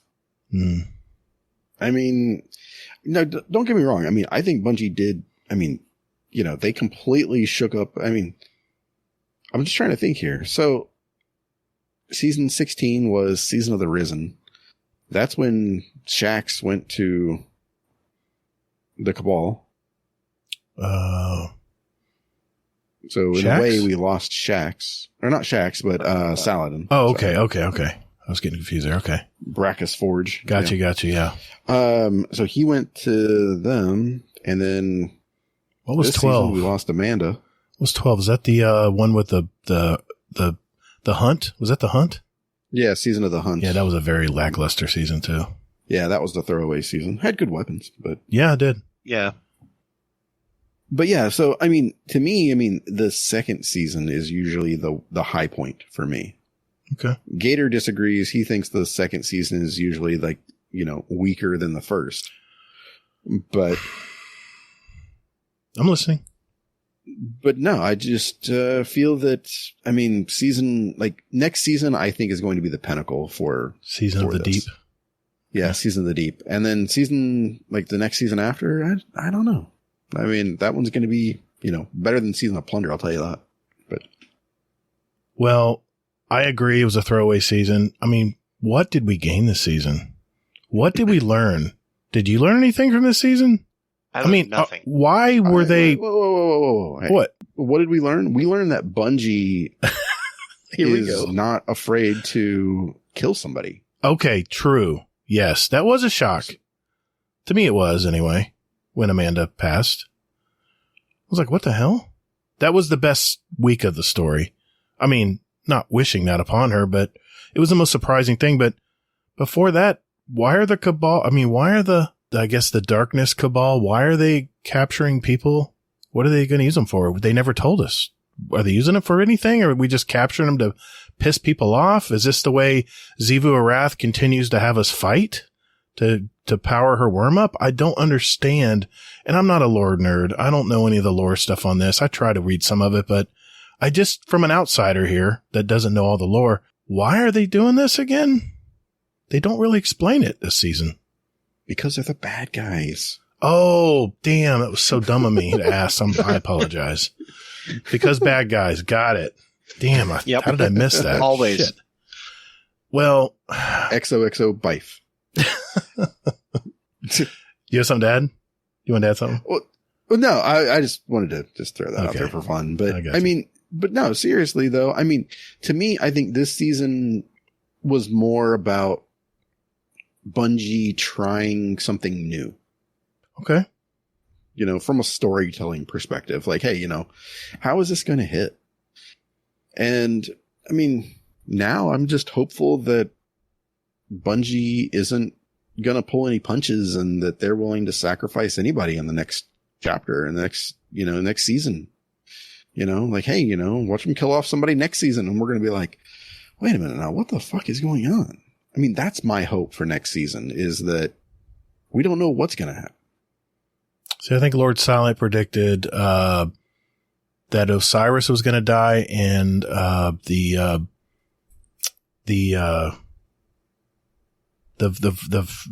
fallen hero we have right now. I never can remember his name. Oh, Misrax. Misrax. He thinks those two are going to die in the next 2 seasons. That we're going to continue to lose people going into. I mean, that's his prediction. I'm not speaking for him, but he left it in a speak pipe. But Misrax dies, I riot. Okay. I mean, I feel like you're going to lose like another. I don't want to say throwaway character, but like Devrim K. Like, it's like because I mean, especially this past because he made that final shot this season. Yeah. Okay. Yeah, we kill him because he took our glory. Yeah. Ooh. Here's the problem I have. I kind of agree with Lord Silent, because it has to get dire, right? We're leading up to the last story of this saga. It has to get kind of dire. You want the world to burn, right, Hazel? A little bit at least. So I want the world to burn until it actually does, and then I'm like, oh, I'm gutted. Yeah. So yeah. But yeah, I do. I mean, I would love for the world to burn in Destiny. I think it would be really cool and really, specify that. kind of realistic, to a degree. Yeah. We've talked about how it'd be nice if Destiny's plot got a little more mature, or maybe more. Exactly. Yeah, I hear you. It just seems like there's not a lot of time left. We have 3 seasons left. The final shape's here. That just seems like there's a lot that still hasn't been told. And I'm trying to figure out how they're going to wrap this whole thing up, in 3 seasons, literally. And then the final shape. I'm just kind of worried a little bit. I'm wondering if they're going to just rush it just to get it through.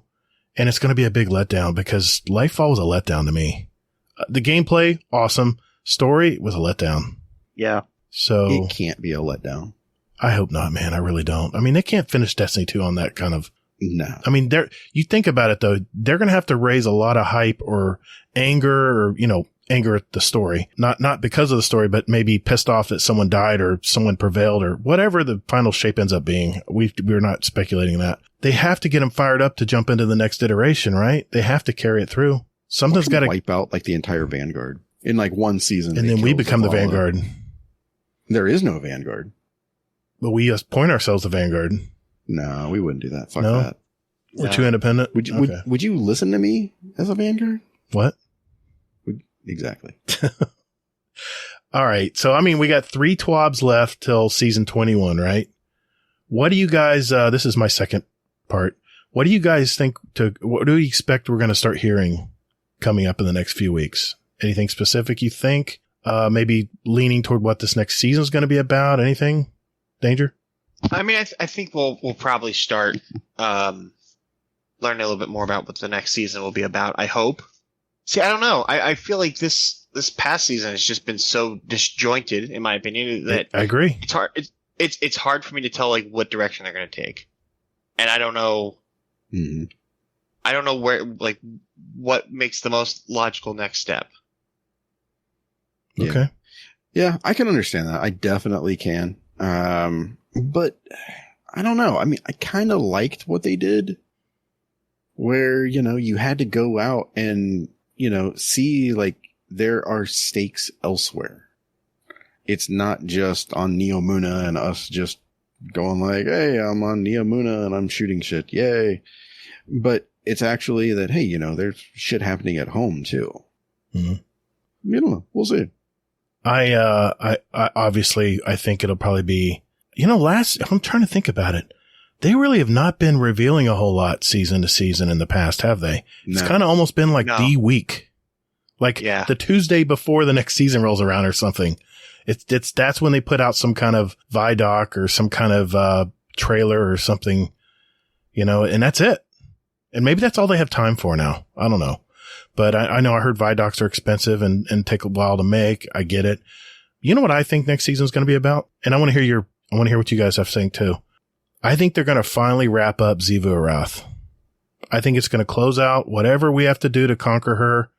It's a her, right? Yeah, sister. Whatever we got to do to close this storyline out. I mean, she's the only one left, right? So Savathun's kind of on our side now. So I think they have to clear the board of Xivu Arath so we can then get into the Traveler. And I think 3 and 4, the 3rd and 4th season, 22 and 23, I think they're going to get back to the Traveler and Witness and then lead up into the final shape. That's what I think's going to happen. What say you? So rumor has it that I don't pay attention to any leaks or anything like this. Me neither. But rumor has it Titan, is coming back. Titan? Oh, hell yes. Rumor has it Titan is coming back. I don't know. I didn't, it might be a leak or something. I don't know. I don't read them. I don't go out and seek them. But I was trying to think about it. I was like, why would Titan come back? And for the life of me, I don't know where it fits with everything else. You know what I mean? Well, there is a lot of hive, a lot of gookiness in those rooms and stuff as you go down into the floating things, Yeah. I mean, me personally, I think like what I would love to see would be that, how there's that Leviathan thing? Yes, in the water. Yes. In the water? Yeah. What if that were a worm? Oh, damn. And we have to talk to it. I think that would be fantastic. Oh my God. And I mean, in regard to your thing about Xivu Arath, I don't know. We might kill her in season, like the season before. Whatchamacallit? We sure as hell didn't do anything about her this season. Well, I mean, it's kind of an afterthought. Come on, man. I mean, we. All right, we lost Amanda. I'll give it some space. Danger. I was going to say, jump on in. The water's fine, Danger. Yeah. No, I was going to say, no. So I'm just thinking about what you just said about talking to the Leviathan being on Titan. Like they really haven't really discussed Mercury disappeared, Titan disappeared. These planets kind of just went away and I mean, you get a glimmer of Mars. Mm-hmm. But I mean, we did that whole Will of the Thousands, the Worm God. Yeah, that strike. Zol. Yes. Yeah, that's it. There's supposed to be 5 Worm Gods, right? Maybe I'm misremembering this, but we don't. They really haven't talked about other ones, right? I feel like you have to kind of go back and talk about that. I thought that they died. Did they? I want to say that they did. I think there might be 1 left, possibly. Well, we killed Zol. I mean, if that's the one on Titan, if that's the one underwater. Well, that mission, that strike on Mars, I think we killed Zol. Yeah, we killed Zol.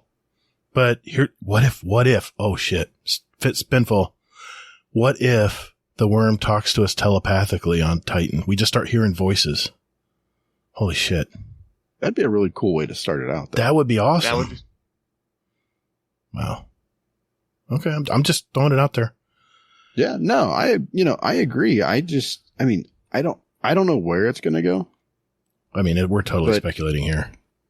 Yeah. But again, I just think that it would be so very, very awesome if they just went out of their way to just, give us all this cool shit. I don't know if it's ever going to happen in regard to, talking to a worm. And I mean, that's crazy spinfoil theory talk. I'm getting excited though.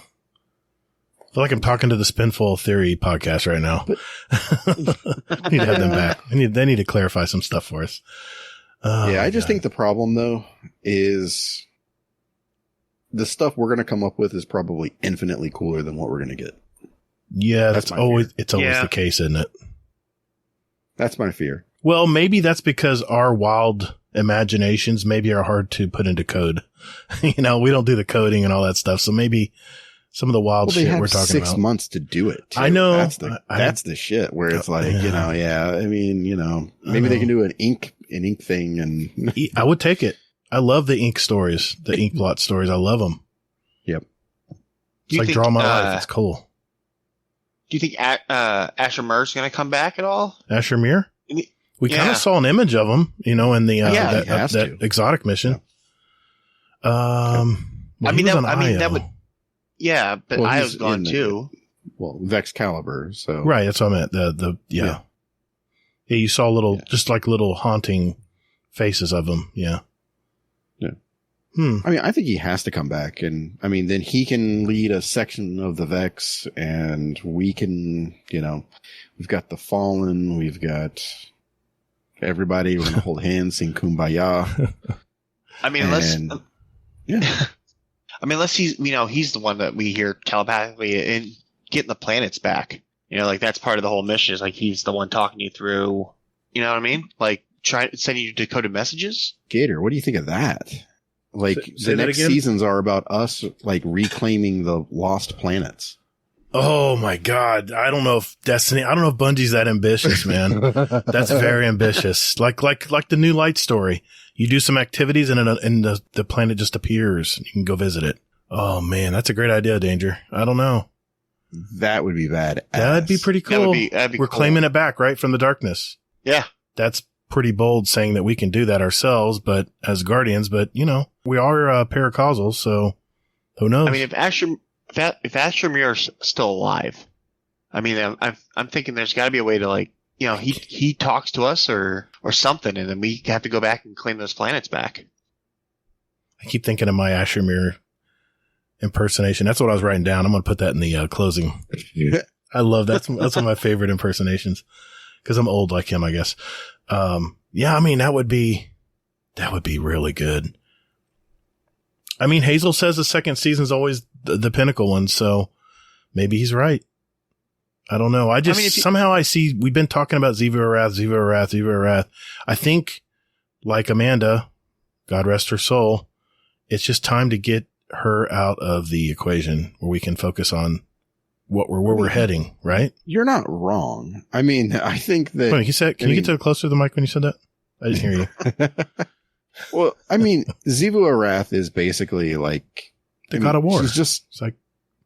Or Goddess of War.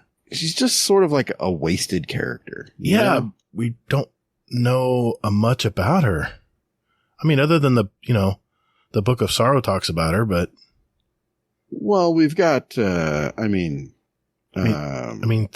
strife and war and fighting is how her worm gets fed. So she has to start the shit, and Savathun's the schemer, right? She's through deception is how she fed her worm. So, I don't know. Yeah. I mean, reason I said that, Hazel. I really like that idea. The reason I mentioned Ziva Arath is because one of the last things I hear Crow say is how Ziva Arath was trying to manipulate us, maybe. Kind of at the end of the season, this season, when I was listening to the dialogue there. And maybe Mara said it. I can't remember who said it, but, she's not going to get away with this or something to that effect. And I just wondered, maybe they're trying to bring that to the forefront to explain it or put it to bed next season. I don't know. Season of the Deep, that's Hive. I usually think that's Hive. Crusty walls and ooey and gooey everywhere. Yeah. I don't know if I don't know. What do you guys think of this? Uh-oh. Do you think we should be able to kill a hive god in a season, in seasonal content? Well, we tried to kill Savathun. That turned out bad. I just mean from like a gameplay perspective. Yeah, like a final battle. Yeah, I mean, should it be in a season or should that be a DLC type thing? I don't see Zivu Arath. I see this Book of Sorrows. I see this getting cut off at the final shape. I don't see this going further into after final shape. I don't see this part of Destiny going any further. I think this part of Destiny, I believe, will die, in my opinion. Because I don't want any haters out there telling me I'm wrong, or actually Gator.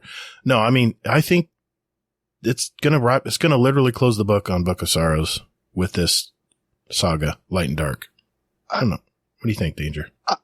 I think I don't know if you could maybe kill a worm god, but maybe there's to do it in a season, but maybe there's a dungeon or something they come up with where it, I guess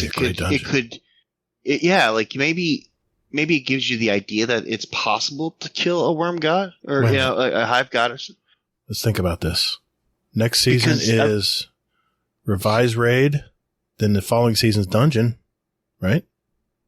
Yeah. Maybe. And then, I mean, if you expand it past the final shape, like that could be the next Destiny thing, is going after a worm god. That's true. I mean, that's always possible. I mean, not to be funny, but we did kill a worm god in a strike. So.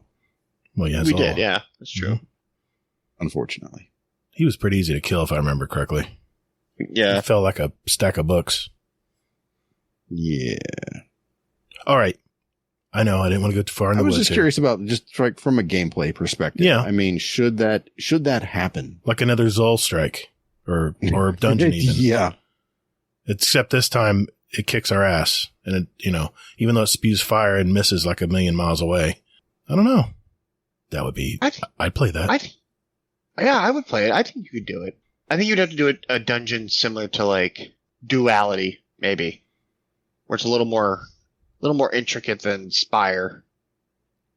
See, Savathun was always the one I worried about because she was about deception, trickery. And when I played the Witch Queen campaign, she was tough. I never could get close enough to her, to do anything. She was always 5 steps ahead of us, right? But Ziva Arath is more brute force. She's not going to be cunning. She's just going to be in your face, right? So I could see maybe that happening. She's not so complicated. At least, Bife will kill me on that. I'm sorry if I'm overstepping here, but I'm just a pleb, man. I'm just speculating here. Okay. My final topic here is, of course, what's been boiling over in Twitter and YouTube and everything this week. And like I said, won't go too far into the deep here. It's the engine, right? The engine video from Datto, where he was tired of people telling him, has the engine reached its limits and all that stuff. And it was a pretty succinct video from Datto. I watched it. But it raises the question, do you think the next iteration of Destiny, because they said that there is going to be more Destiny after the final shape and whatever else games they're doing, do you think they're going to use the same old Tiger engine, or do you think they're going to go to Unreal or a different type of engine? Because, as we've all learned, and I've been educated as well, Kingsley, you just can't swap out engines. You got to design the game around the engine. You have to start with the engine at the base, right? And build the game up from there. At least that's what I hear from developers and people who know that shit, not me. What do you think? And let me add to that special feeling we get with Destiny weapons, that Destiny feel, right? It doesn't feel like any other game. Well, do you think we would lose that if we did switch to a different engine? Sorry, it's a loaded question. No, I mean, so I think if they were to move to a new engine, that's basically Destiny 3 at this point, because you would have to design a game around it. Yes. In terms of losing the gun feel, I don't think so. Like I mean, they rebuilt Doom, like the Doom series, and the gunplay to me, I love those games. Never changed. Like right? like you can pick it right up, and it's a fun game. It is a fun game. It's hard, and you don't. Yeah, it's hard, but you don't lose any gun feel. I think it's possible to do the same thing for Destiny. Okay, good enough. Do you think they're going to finally break loose from the old Tiger engine, which, from what I guess I heard, is a deviation or a subset of the Blam engine, is what I'm hearing from Halo? Do you think they're going to evolve it again? Do you think it'll be a totally new setup, or do you think it'll just be the same old Tiger engine? I mean, I think an engineer said a while back, yes, and I've heard this on videos as well, that he doesn't see the need to do it in Destiny. So what do you think? I'll hold you to it. I'm just your opinion, just your view. I'm not taking score. I got my pad here, but I'm not going to write it down. What later? Yeah.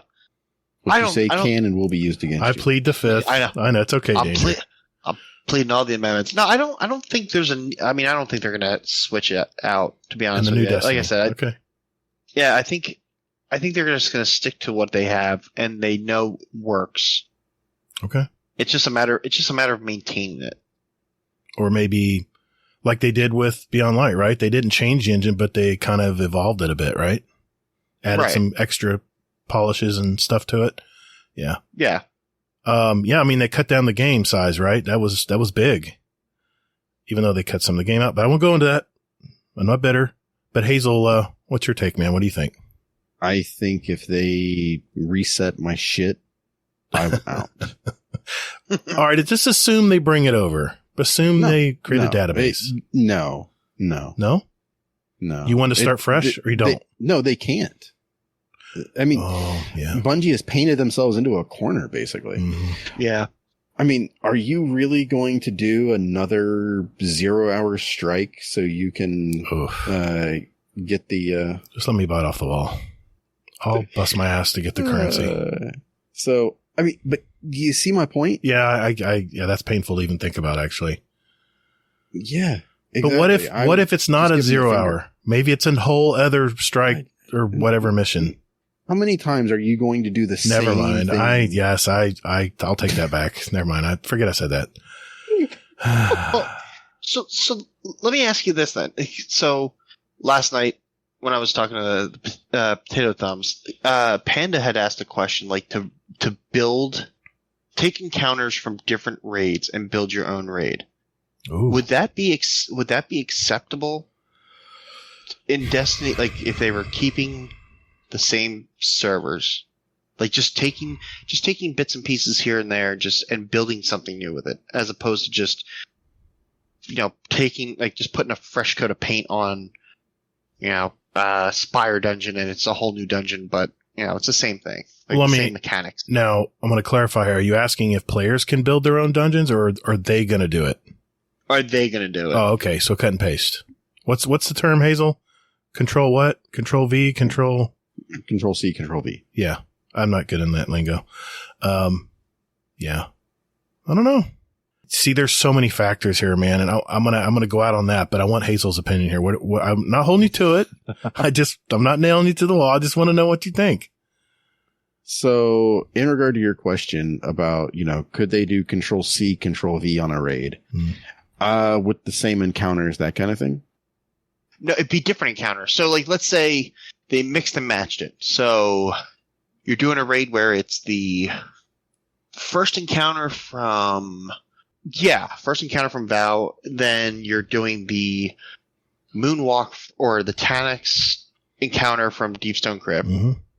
You're doing the Nezi boss fight, and then you add the Queen's Walk from Last Wish. Mm-hmm. And you put that all together. Put that all together in a raid, like a greatest hits. Now, Well, not like a greatest hits, but you're mixing and matching it to kind of do something new, I guess. Would that be acceptable moving forward? So, in answer to that question, so I've kind of got like a little conspiracy theory that I've never shared. Ooh, and Get it out of them. And it's basically that we're headed that direction already. Really? If you think about it, because think about the things from Vow, like the mechanics from it, how it's, what is it? The totems? What are you talking about?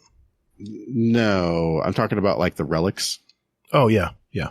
So it's, you figure it's, for there, it's the nut, which was from, what the hell was that from?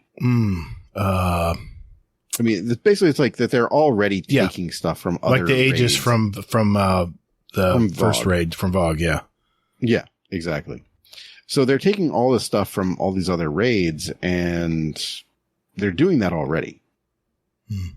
So to me, it's just like the next logical step that it's the darkness's, fight against us, where it's going to be maybe like 8 encounters, but it's all encounters that we've already seen before and have done before, maybe. Hopefully with a twist. I don't see Bungie doing that, but I hope not. That's a lot of encounters. I mean, man. it could be like a new boss encounter or something like this, but I still see them possibly reusing some of the same encounters. I agree with you there. Yeah, I think they will. Just because of my last point. But I wanted to make sure everybody got their answer on the board. New engine after the final shape. Hazel. It's not going to happen. Okay. That's what I thought you were going to say. Damn, am I going to say this? Maybe I'll just edit it out later. I agree. I think that they're going to keep the Tiger engine for whatever is after the final shape. I don't think they're going to use this engine on the whatever else they're working on. And that brings up my final point. I talked in the past about how I think there's a skeleton crew left that's handling the Crucible right now. With all these bugs and all the problems we're having in game now, and it's kind of a little bit slower getting this stuff fixed, you know where I'm going. Do you think there's a skeleton crew left running Destiny 2 right now and everyone else is working on other stuff? Matter, whatever, Crucible game, whatever we speculated is coming, that will be offered in addition to Destiny once the final shape is done. Do you think there's just a skeleton crew left, or is it all hands on deck? Danger. I think it's possible, but I feel like they would wait until. I mean, if they're running with a skeleton crew, they would have to do it now, and then hopefully pick up some like contract employees for the final season. Now keep in mind, Sony owns them now. They got Sony money, so they can easily, well, if they can find the talent. I know there's a shortage. God, I'm tired of that word. I'm so tired of shortages. Thanks, pandemic. Of talent. And it's spread thin right now. I mean, there's a lot of studios that are suffering from brain drain, So even if they have the money, maybe they just don't have enough talent to get it all done. So they're having to spread things out into more project-based stuff. I don't know. I don't know anything what happens at Bungie. I don't propose that I do. But I'm just throwing that out there. I've heard everyone bitching and moaning about engines and capacities and all that stuff this week. And I got to thinking, I said, maybe they're just a skeleton crew left that's running the game, the live action part of it, the live platform. I mean, think about it. Sony bought Bungie for what? That live action model, right? That live action. I'm saying the wrong word. The live service model. So what if Sony's taking some of Bungie's talent to do that as well for other games? Maybe Bungie's getting pulled apart a little bit. Yeah, but Sony has their own studio. They do, right? But what is the one thing that Sony has never been able to really do very well, and that's live service. I think that's why they flock to Bungie, because they are very good at the live service model. I don't know. I mean, I don't know. I'm kind of scared personally that this is sort of like the death grasp. The death gasp of the Tiger engine, that it's being pushed to the limits. You think so? With what they're doing. The servers are, on fire seemingly like every day. Yeah. And I mean, I don't know. Maybe the Tiger engine's doing all right. It's just the servers need some upgrading and need some love. They are peer to peer. They're not, they're not independent. They're not, separate. I mean, and everything does, remember, everything's still looped with that new, hybrid they kept talking about, that it's not quite peer to peer because you still have to connect with Bungie in the loop, They said that's how they were kind of, not appease, but, balance out the peer to peer. I don't know what I'm talking about right now, but that's just all speculation. But just these are the thoughts when I'm working during the day that just ramble in my head. And I just figured I'd ask you guys. Anything else? Anything else you guys want to add? I won't hold you to it. I won't. Not that I can think of. Yeah, not really. Okay. But one thing I did want to throw out there, though, was that since you did mention it, Mr. Powers. Okay. Sheriff Trash Panda has a question here for the Danger Zone. If you had to combine 3 encounters from 3 different raids to create a new raid, what would they be? I guess Gator and Hazel can answer. 2. 3 encounters, right? 3 encounters. I mean, I think the Tanix encounter in Deepstone Crypt is a lot of fun, and then add the spacewalk with it too. So you meant Tanix, like the last part of Tanix where he's in this little flying saucer? No, Atrax. Atrax. I always confuse the two. Yeah, because I like the whole elevator, trying to get everybody to work at the same time for that. Mm-hmm. Maybe Nezzy for a boss fight.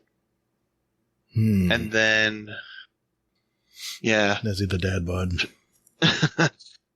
Probably, I'm trying to think of something from like maybe the Gorgon maze from Vault of Glass, or Totems from King's Fall. Yeah.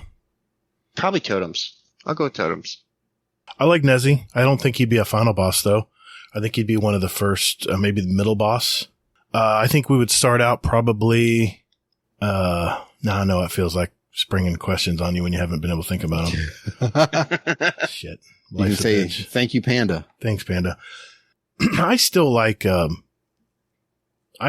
Templar. Still like that one. I know that's how Astacross does all his damage tests as a Templar.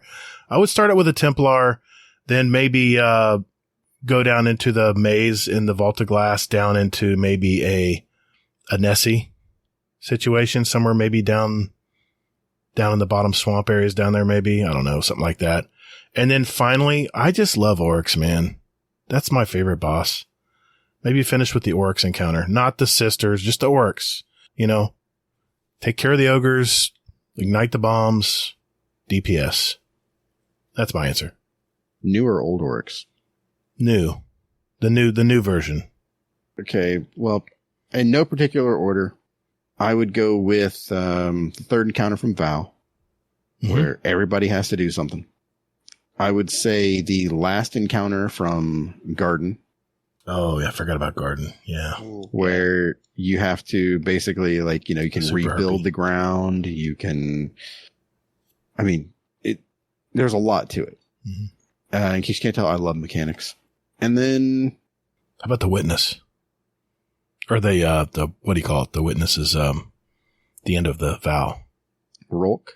Yeah. Kicking our asses. That wasn't, I don't know. That wasn't too bad, but maybe Last Wish. Something from Last Wish.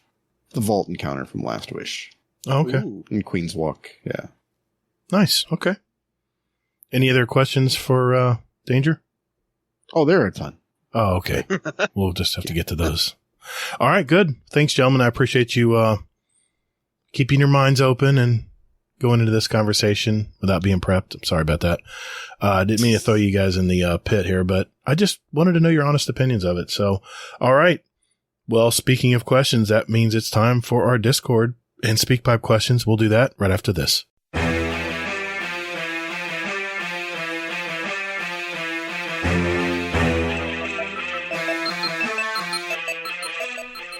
Hey Guardians, would you like to send a question for the show to us? There's 4 ways to do it. Join our Discord server. There's a link in our show notes. We have all kinds of Guardians here, from new lights to the dedicated hardcore gamers, and you can just lurk and hang out or jump right in and talk with us. It's up to you. There's also a channel labeled Podcast Questions where you can type in your question for the show. You can email us at guardiandowncast@gmail.com, or we also occasionally tweet about our upcoming show and guest, and you can respond there with your question at guardian_D_cast is our Twitter handle. Finally, you can send us a voicemail with your questions at speakpipe.com/guardiandowncast, and we'll play it live on the show. Thank you for all you do for our show. And Toddles. And later, Guardian. Hey, man. It's in the contract. That's my line. We'll see about that. Laz? Oh, no, not Laz again. Our podcast returning? Really? You're going there? Damn right, man. I pay him just as much as you do. That does sound weird, though. We're both paying him. Yeah, what the hell? He's double dipping, man.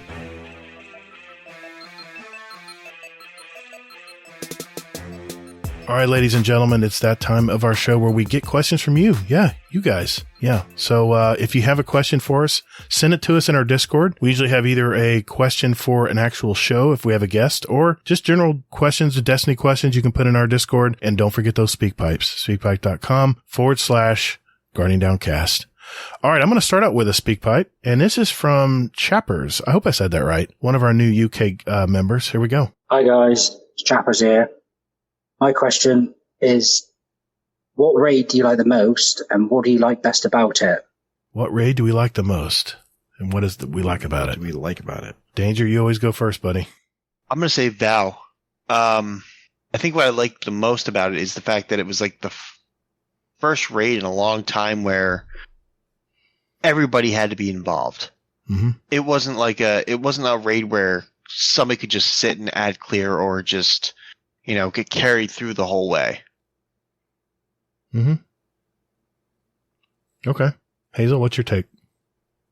Oddly enough, I'm going to say Garden as my favorite, for the exact same reasons that he just said. Because Garden was actually like the first one where you couldn't hide. I mean, it's also the reason why I was so scared of doing Garden for the longest time, because there was nowhere to hide with it. I mean, everybody has to do a job. Everybody has to do their job well. Mm-hmm. And it's scary as shit when, it's all on one person to do it. And if they screw up, it's like everybody knows it was you. It's not a good feeling when that happens. And I understand why Bungie kind of veered away from that mentality a little bit. But I still love, because it's sort of like individual hero moments. Yeah. It's like, oh shit, did you see that? I just slaughtered everything that was right there. And, or you pull it off and you have like one hit point left and you're just like, so. Okay. For me, he didn't specify Destiny 1 or Destiny 2. I'm going to say, man, that's a really loaded question. I need to mute myself probably at this one. I'm not going to say the latest one. I am having fun doing the latest one, by the way. And every person who's been a virgin raider to that Ron raid that's raided with me, has gotten the shotgun. Yep. Same with me. Unbelievable. They're not even virgin raiders. There's been at least one first timers. Yeah. Our first timers for Ron. Right. Yeah. It doesn't, not even first timers in general. Right. Because I've had a couple of first timers that have like first raid ever. Yeah. Gotten it. And they got it. Yeah. So, the last time I did a Ron, 2 of the shotguns dropped. I was with you on that one, wasn't I? Yeah. Maybe. It's the last one we did. Is that the one with Monkey? No, it was the one with, John the Bounty Hunter. Oh, no. It was the one with Logan Haas and, Boba Fett. Yep. Damn. Exactly. Yep. 2 of them dropped. Man, are we dropped. freaking lucky or what? I'm about to charge a fee to start running these things. Jeez. Okay. Gosh, man. I really loved Wrath of the Machine. It's really a fun raid. It's kind of a mix of everything. It's actually the raid in Destiny 1 at the end where everyone had a job. And if you didn't do it, if you weren't part of that link or part of that puzzle, you ruined the encounter, and pretty much everyone knew too, which was always stressed the hell out of me when fighting that last boss. Was it Atrix? Atrix? Anyway, one with an A. Yeah, somebody. Words are hard. But I loved, it was like a journey. You go through the warehouses and stuff, and then you get to the Death Zamboni, which was so fun, grabbing parts and carrying them and putting the parts together so the Zamboni would finally stop, or what was it, run off the edge? Mm-hmm. That was so fun, man. And then you get into the high-tech room with all the prisms and server room and stuff. It was so cool. Yeah, I'm going to say Wrath of the Machine. I know Sen will agree with me on that one, but he didn't specify, so that's what I'm going with. Yeah, well, hopefully it gets remade and put in. I hope so. I really do. That'd be awesome. It'd be a fun raid, especially if people haven't run it before. All right, Hazel, let's dive in, man. All right. So, quick question here. Sheriff Trash Panda. Question for I Am the Danger. Did they create Heisenberg based off of you? I don't think so. Probably. I do knock. So, maybe. Nice. Okay, now he has a serious one about Destiny. So, what has been your favorite seasonal activity since you started playing? Gator, you can throw in too. Seasonal activity, okay. Always goes to you first, Danger. Yeah. Yeah, I know. That's the problem. I'm really got to think about this one. I enjoyed the catch crash a lot. Mm-hmm. That was a lot of fun.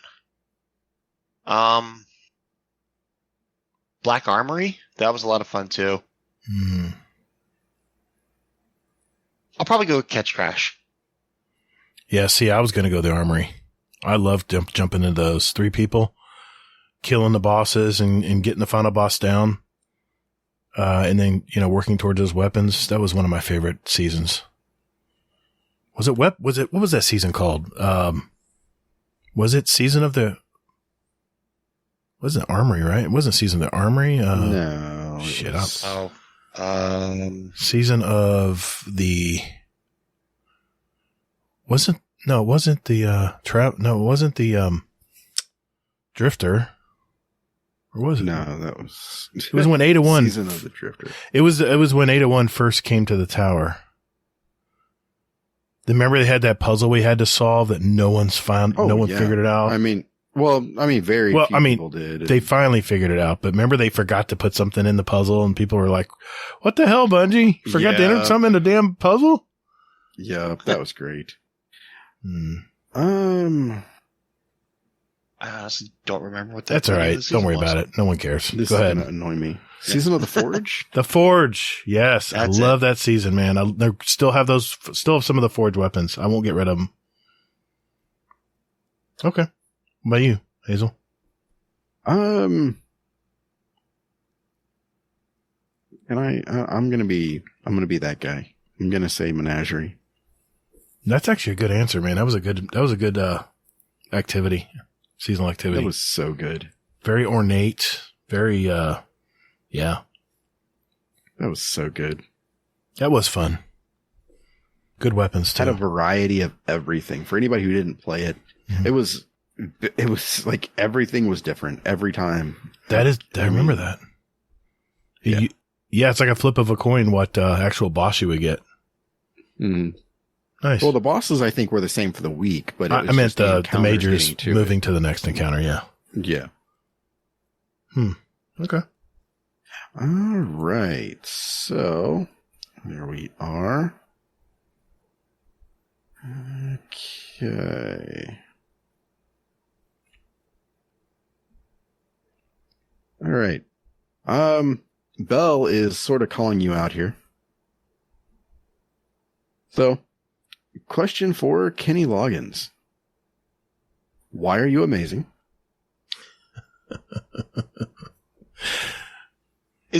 So he's asking why am I amazing or why is Kenny Loggins amazing? He does look like Kenny Loggins, doesn't he, a little?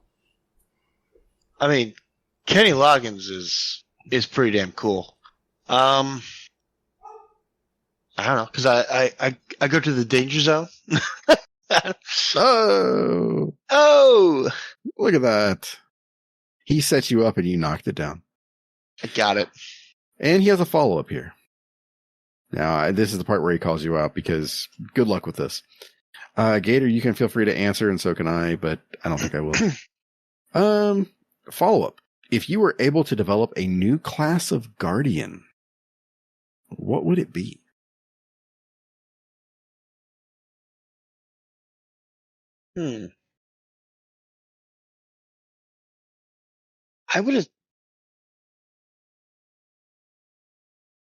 I would probably have to say it would be like a healer class, like strictly almost like a I'm thinking in terms Overwatch. of like yeah, or even like D&D. If you think of like, oh yeah, I think of Destiny as like a space Dungeons and Dragons. So we have the rogue, which is the hunter. We have the barbarian, which is the titan.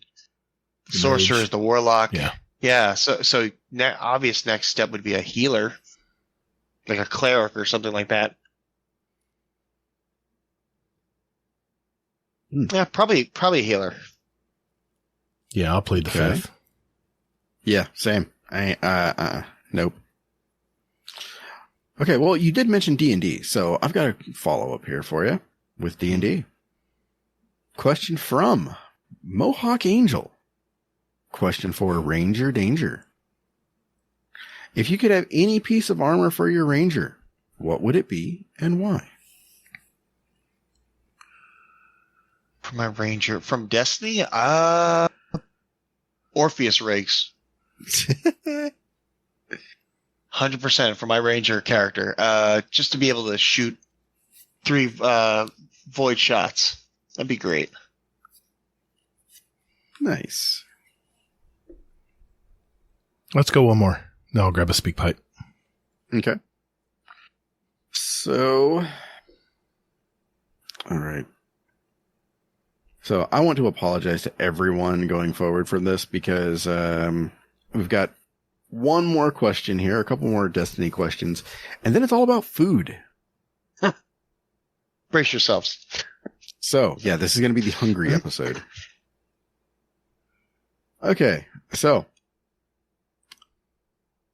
here we are. Okay, question from Dunhinged. How would you handle the Zavala situation?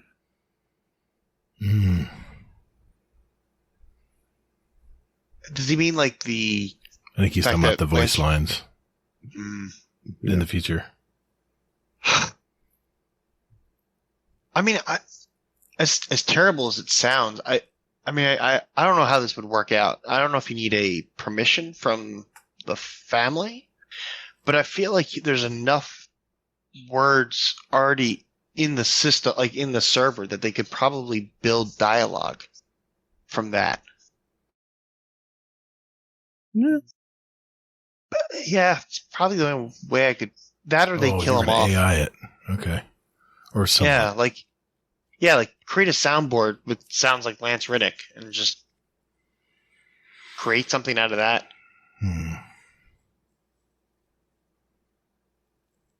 All right. Gator, do you have an answer? I see Zavala maybe lost in despair and just walks away from the tower and just disappears forever. Just never to be heard of again. Let him go out. No way. Yeah. Nah. No way. Disagree. You don't even Titan, so it's okay. He is pretty proud. He's a pretty proud Titan. Yeah. No allegiance. What? I like Zavala. Yeah. But Korra's pretty badass, though. Yeah. Okay. So, just to hit one of the food questions here. Technical. Question for he who chokes on chess pieces. Chokes on chess. Oh, okay. I don't know, but that's a scene from Austin Powers. Oh, yeah. Yeah. Nice. I think it's the second one. How can I make a great cheesesteak at home? Great cheesesteak at home. Well, it's all about 2 things. You need to have great bread and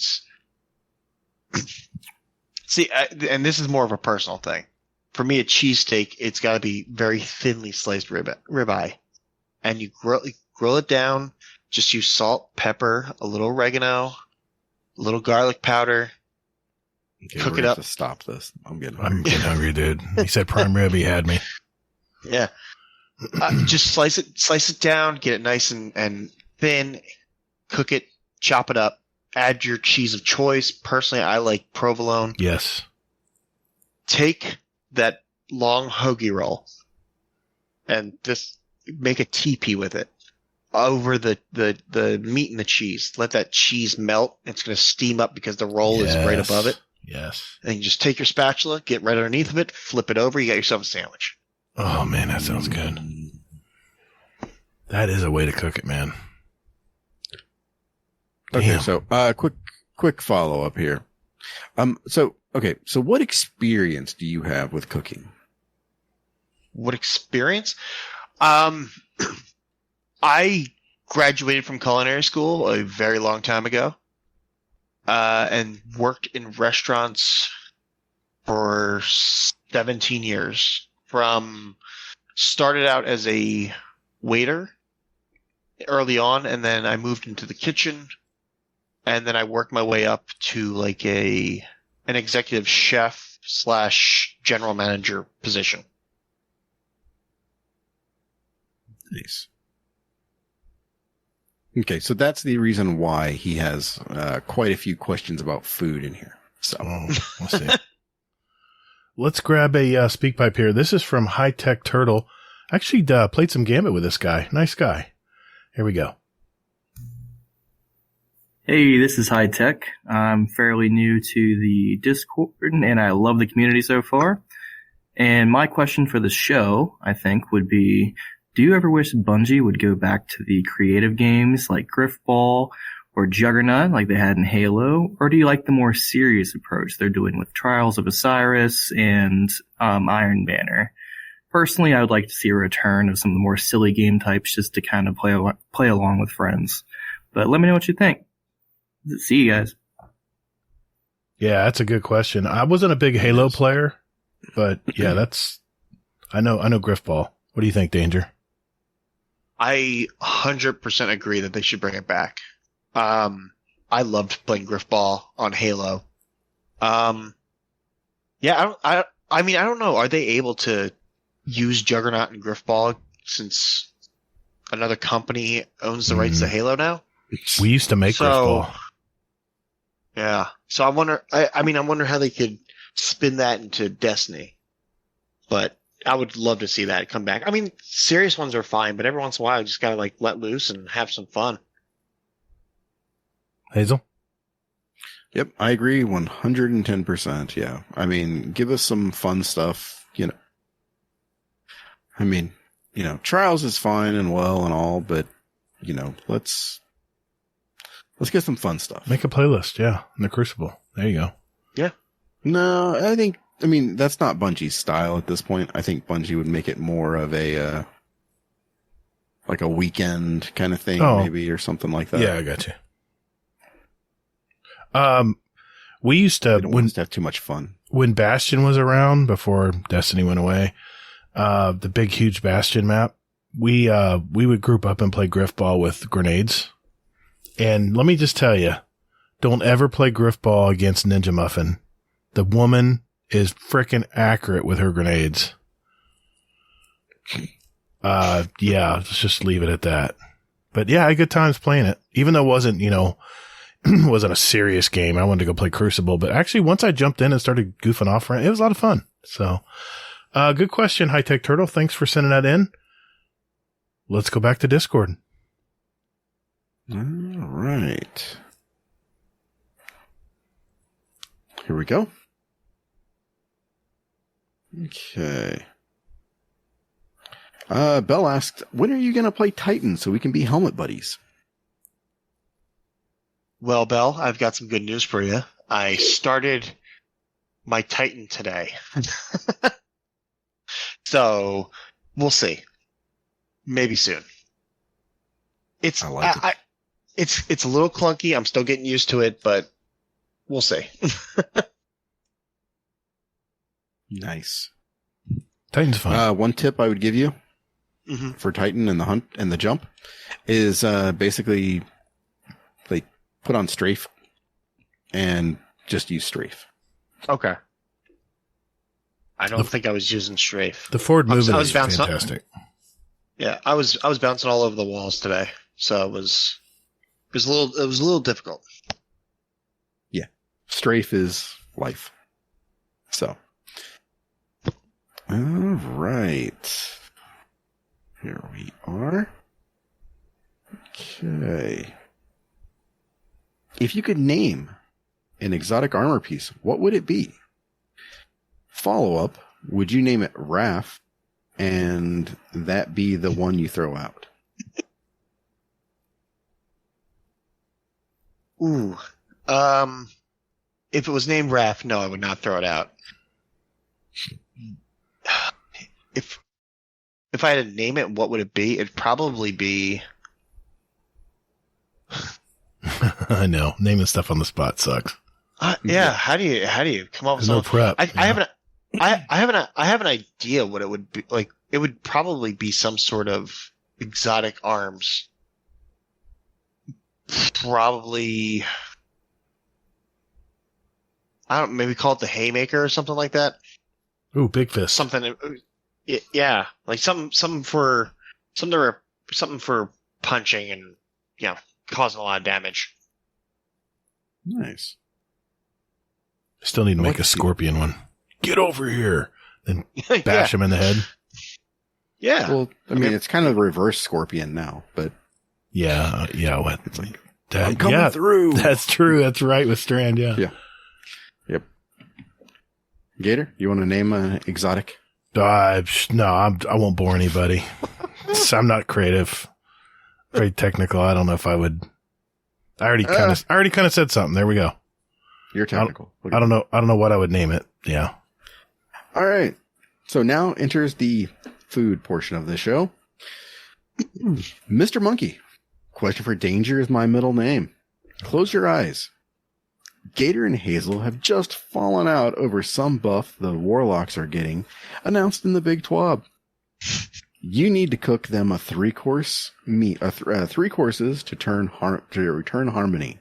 What are you making them? You may or may not be judged. Okay. Which is easier, naming an exotic on the spot or coming up with 3 courses on the spot? Come up with 3 courses on the spot.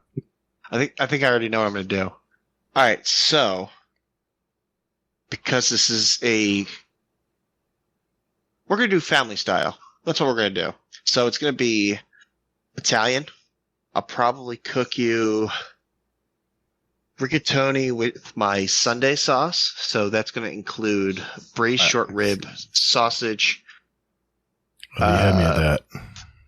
Pork. It's going to have some pork in there. Oh, and it's going to be, that thing's going to cook down for like 8 hours. So it's going to be perfect. Is it going to be like a bolognese, like a chunky, like small pieces, or you're talking larger pieces? It's not quite a bolognese. Okay. It's more of a meat sauce. Okay. I'm listening. Yeah. Damn, I'm gonna eat like a pig after this podcast. I've seen pictures of this Sunday sauce in the Discord. No, go ahead.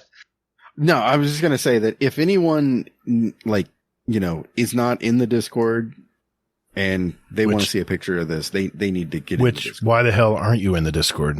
Let's say that first. Stop. All right, get in there. Appetizer. Damn, I gotta admit that main course sounds really good. Yeah. See, I'm thinking of it as like a traditional Italian family style meal. So it's gonna be like 7 courses. So you start with like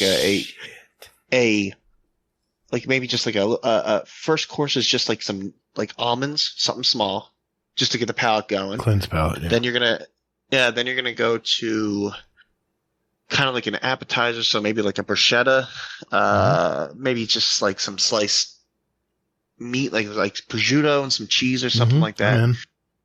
Then we're gonna have the pasta course. So I don't like cold pasta, just so you know. Well, hang on, I'll combine it. So I'll combine the pasta and the meat course. So we'll have the rigatone with my Sunday sauce. Okay. And then we'll have the vegetable course, which will be, let's do grilled broccolini with some garlic. And then dessert, it's going to be... Choose carefully. I'm trying to think of the best way to describe it, because the Italian word for it is going to be a crostata. But it's not, it's like an Italian pie. It doesn't have like the lift that a normal American pie would have. It's more flat. It's more dense. And then you fold it. No, it's not dense. It's thinner. Okay. But then you crispy. fill it with fruits. Yeah, crispy. So it's gonna be like a berry crostata. Whoa. With some fresh berries, maybe some blueberries, some strawberries, some raspberries, things like that. And then have me a strawberry. Finish it up with a little whipped mascarpone cheese on top, so you can dollop on there. Yeah, I think Hazel and I'd be back to normal after that. What do you think, Hazel? Yeah. Motherfucker. I think we should fight right now. No. He can't. It's too late to cook, man. Don't put that on the guy, man. Come on. Oh, damn. That's good. That was good. That was good. Yeah, thanks. My daughter went to culinary school as well. Yeah, that's pretty cool. Good for her. Yep. Yeah. I need a cigarette now. Oh my God. Ooh. Wow. How about a speak pipe? Let's cleanse our palate. TJ has one for us here. Let's see what he has to say. Hey guys, TJ here. So this weekend I'm doing something pretty fun. I'm going to try to qualify for the Supercross, National Supercross that's going to be happening this weekend.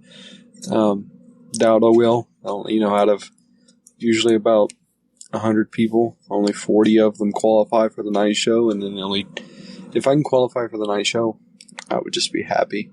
But I doubtful I will, because I'm not as fast as those guys. I'm going to try my best, but I'm going to not try. I doubt I will. But, so, as me reliving the Star Wars series from start to finish in timeline order, my goal is to hopefully finish it before the new Jedi Survivor comes out. But, I did have a question for you guys. Out of all I guess that'd be a two-parter. Out of all the Jedi, who's your favorite? And out of all the characters in the Star Wars franchise, who's your favorite? Sorry, I had to yawn. Personally, I'm a big fan of, dude, I do these every single time and I always forget what I was going to say. My favorite Jedi would probably have to be Obi-Wan. Funny enough, my best friend, he looks extremely close to Obi-Wan, and I give him shit for it every day. And I guess out of all the characters, my favorite would be Chewbacca, just because he's kind of quirky and funny, and I like it. So, yeah. See you guys next week. All right, so he's asking favorite Jedi and then favorite character in Star Wars? Or just favorite Jedi? Both. I think he's asking both. Yeah, I think he's asking both. All right, Danger, you're up. All right. Well, first, TJ, good luck this weekend, man. Yeah, I already talked to him in the Discord. Yeah. Good luck. I asked him if I should be saying good luck or break a leg, because you don't know, like theater people, you're not allowed to say good luck. So I had to ask to make sure, what I think it was apropos. I think you said it the right way. That's what I thought. Like fall off your bike. Is that don't break your leg? Yeah, don't get your skull crushed in. So let's see. Favorite Jedi? Probably Obi-Wan. Honestly, I think. Wrong. Oh, sorry. Fighting words. Oh. Better start cooking. I'll be in the kitchen if anybody needs me. Yeah. Okay. No, I think like he's had the most character growth. I mean, if he's talking like the whole Star Wars series, he's had the most character growth out of anybody else in the whole Star Wars universe. If I had to pick a favorite character, though, Wedge Antilles, leader of the Rogue Squadron. That's a great movie, man. God, what a good movie. Yeah, that's a good choice, dude. That's a deep cut. Yeah. I read those books growing up. I loved them so much. Nice. All right, Hazel. Okay, well, the favorite Jedi, there's only one answer. Mace Windu. I was going to pick Mace Windu, but I got to go to someone else. I'm sorry. I know it's the first one I went to. Yeah. And then favorite character, kind of a cop-out answer, but R2-D2. Okay, I'll tell you why you're wrong. It's Obi-Wan Kenobi, and I'm talking McGinnis. Talking old school here. He's the McGinnis? He's the wise one, man. It's Guinness, by the way. No, what'd I say? Guinness. You said McGinnis. Oh, no, I meant Guinness. because he's the wisest of them all, man.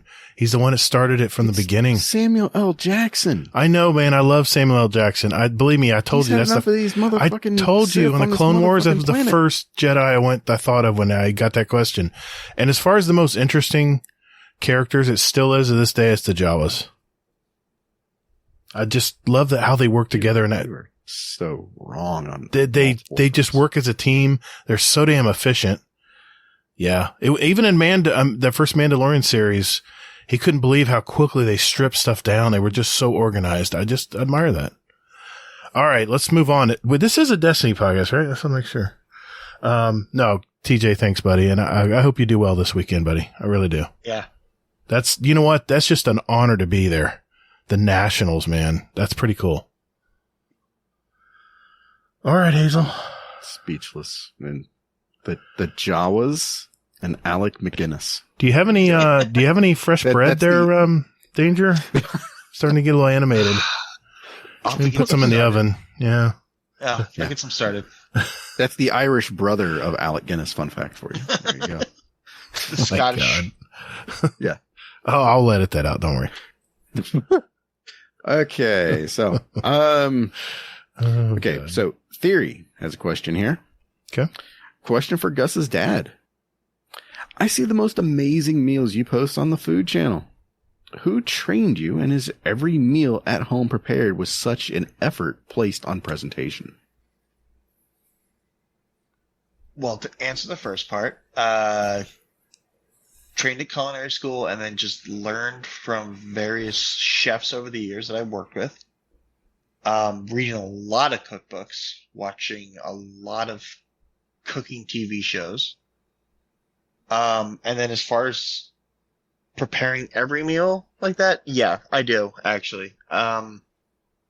It's kind of ingrained in me. Like, I don't know how to just throw stuff. I can't just throw stuff on a plate. I have to really think when I'm thinking of what to make from like the next meal. I'm constantly conceptualizing every part of that dish. So how I'm going to like what ingredients are going to be there, like how I'm going to plate it, the whole 9 yards. So I can't just cook something and throw it on a plate. It'll drive me nuts. Yeah, Nice. It's ingrained in you in culinary school. My daughter's the same way. Yep. Cool. Right. Thanks, Siri. Oh, no, Siri. Okay. No, I wasn't talking to you. Shit. Everybody's listening, I swear.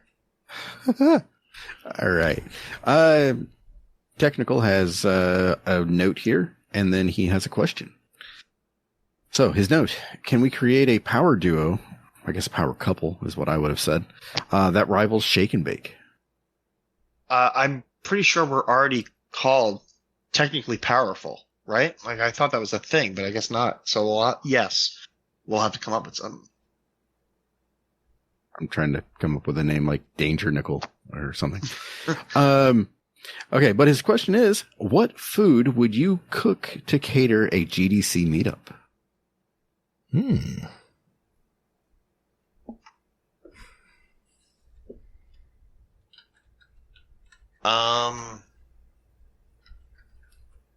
That's a tough question. Probably barbecue, honestly. Something I can do for a large group of people. Probably barbecue. Because I can make you can make like a whole roast pork or do a bunch of ribs, smoke some brisket, do some hot links, and a bunch of sides. Nice.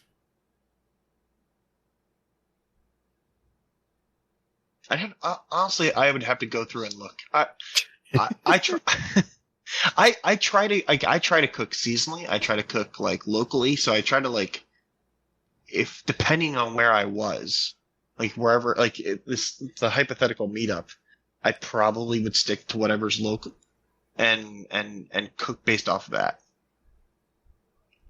So, yeah.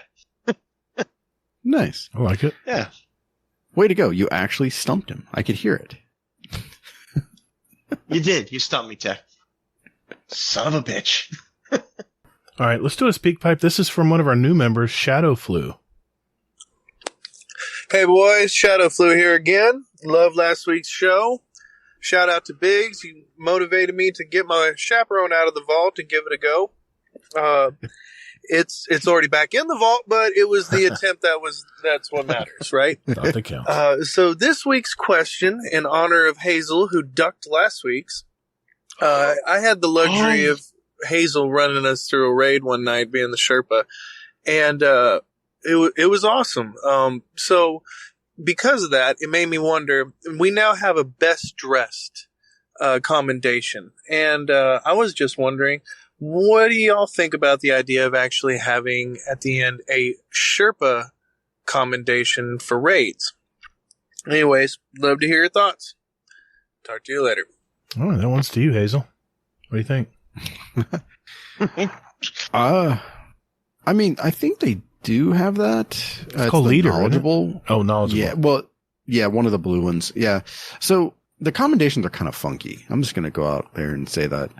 So they're kind of funky because they're in different colors. So ally is green, which are basically like for, being a good teammate kind of thing. Mm-hmm.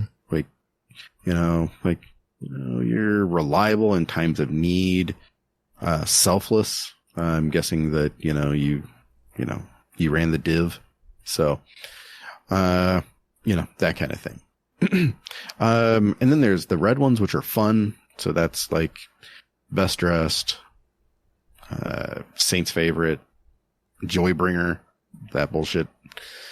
Then there's mastery. So that's heroic, playmaker, pace setter, things like that. But then the blue ones are leadership. So they are perceptive and then knowledgeable. So for anybody who doesn't know, by the way, the leadership ones and the ally ones actually give you more give you more points. Really? Like a +2? Yeah. That's pretty cool. So the fun ones and mastery, those do not. Those are just like 1-pointers. So I got to pass the plate around and hopefully everyone will give me one. Yeah. But typically, I mean, the leadership ones will give the most usually. So. Never knew that. So that's in raids, right? Like in raids and correct. Dungeons. Yeah. Raids and and dungeons. Gotcha. Yeah. And high end, right. Like high GMs. difficulty things. Right. Yeah. Okay. Yep. Cool. Good to know. Thanks, Shadow Flu. Appreciate it. Yeah, thank you. Yeah, thanks. That warms my heart. Okay, so looking here. Okay.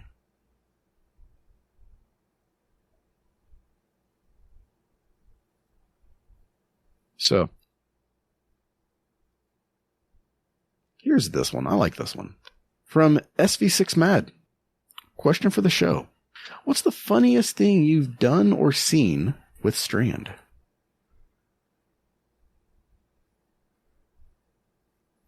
Danger? I would say funniest thing I've seen with Strand was that Hazel, you were there. Is the Vow farming we did, and Bell was away from the mic for a minute, and we were just using him to launch. Like we were just launching him off the side of the ledge and strand grappling him, and just seeing how far we could go. It's almost like a shot put type thing. that was a lot of fun. Yeah, that was fun actually. What about you, Hazel? I asked the question. Oh shit. Okay. The one I've done and I've seen is the one where you can grab the same spindle. Is that what they call it? The orb thing in the air? Tangle. And just spin around. If you look at it, you can just spin around in a circle forever. It's a little disorienting at first, but I just love seeing that and doing it. It's a lot of fun. Nice. I haven't used it a ton, so. Yeah, that's the Raffi special. Is, you do. I think I saw him do it. The second encounter of Ron, and you just get out there and you just go spinning around, and he's singing the whole time. Oh boy. That's a thing to behold, by the way. Okay. No, you're not getting out that easy. Oh, me? Yeah. Yeah. For me, one of the coolest things I've seen is, I saw Glad do this, and then I actually saw, Mullet and Panda do this for, Grasp, doing the Sparrow part. Grasp of Avarice. Yeah. I think it was Panda just latched himself onto the Sparrow. Gotta try that. Flew behind. I gotta try that. Yeah, I gotta try that out. I saw, was it a Zord Demon? We were running King's Fall, and he was using Strand as like a way to propel himself. Like he was just like pointing down and using it to like push himself up further, like higher, so he didn't have to like put on like boots or anything like that. He just used that the whole time just to constantly like move around the map. Especially during the first secret chest.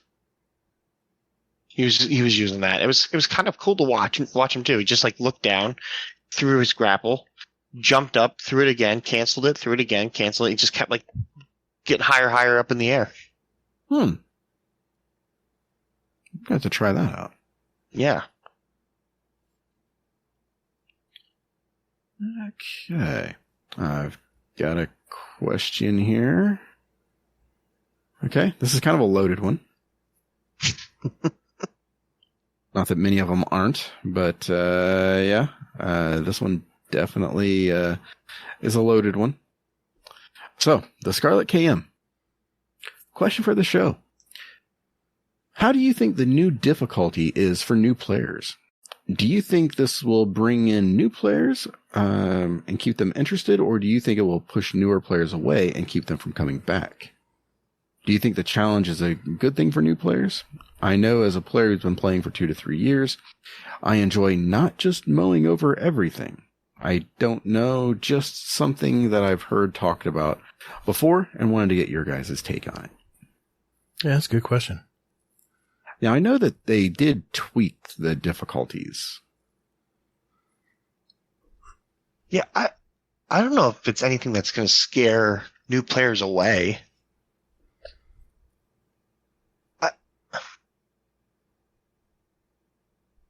To me, I think the thing that would scare them away is, I mean, if we're talking like new players, like they get into it and having, I'm going to use us as an example, like coming into a Discord, looking for veterans for help, and then just us going through and just carrying them as far as we can without teaching them anything and just being like, now go do that thing that I just did.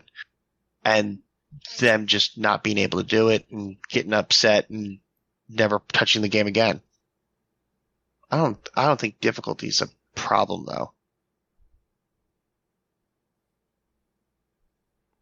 Yeah, it's an age-old question. That's that new player experience, right? They've been trying to figure out how to approach it, and I think the Guardian rank was a good start. It was a good part B to the new light experience, which was kind of boring, to be honest. I think they would leave because they're bored to death and don't want to grind a bunch of crap. Versus the Guardian ranks, which says, do this. You go to the next rank. You're golden and shining and jumping high in the air. Then, okay, you want to go to the next, do this and do this and do this. And it's so, laid out that I agree, man. I don't think difficulty is an issue. I just think it's getting people involved and jumping in and trying things. That's always been the bane. So, Hazel?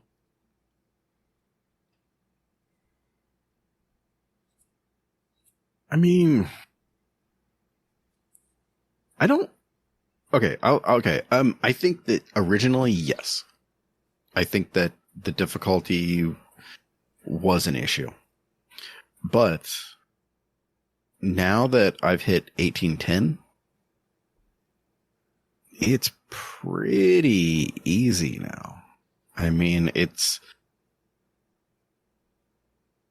very forgiving once you get to power level. but getting to power level is the grind itself right there. Before power level, I mean, it was rough. I mean, nightfalls were, super tough. Even lost sectors were just something abysmal. I did not even want to do. Mm-hmm.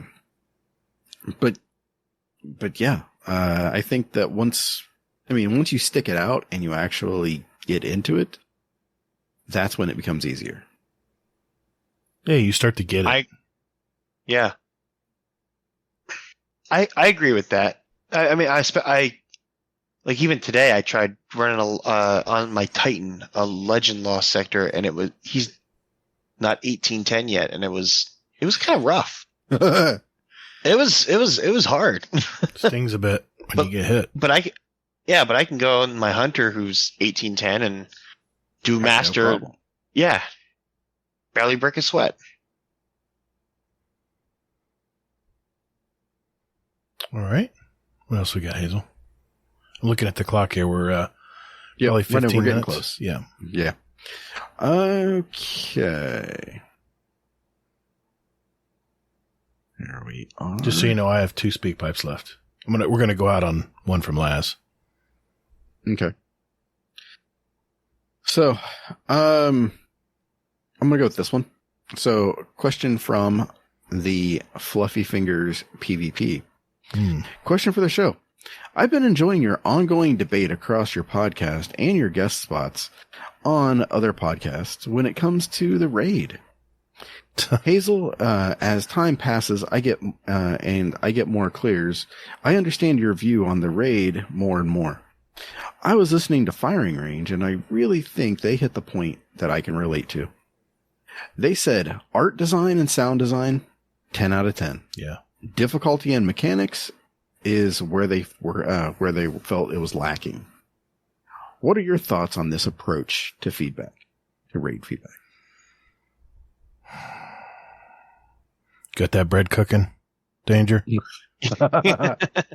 Yeah, but I just rolled out the dough. It's proven right now. Nice. So, yeah. All right. So is the question what about? He's just asking down each raid. No, he's asking you what's your take with Ron? Do you think he said that the art design was 10 out of 10? Well, Firing Range said that. He's got different views. Yeah. They broke it up basically. Yeah. And he's just wondering, as you've gotten some clears, what do you think? He was directing it at Hazel, but I guess it's for everybody. Well, right? no, I mean it's for everybody. Yeah. I mean, like what does everybody think about this? Now that we've played it a little bit now. Yeah. Danger. We'll start with you.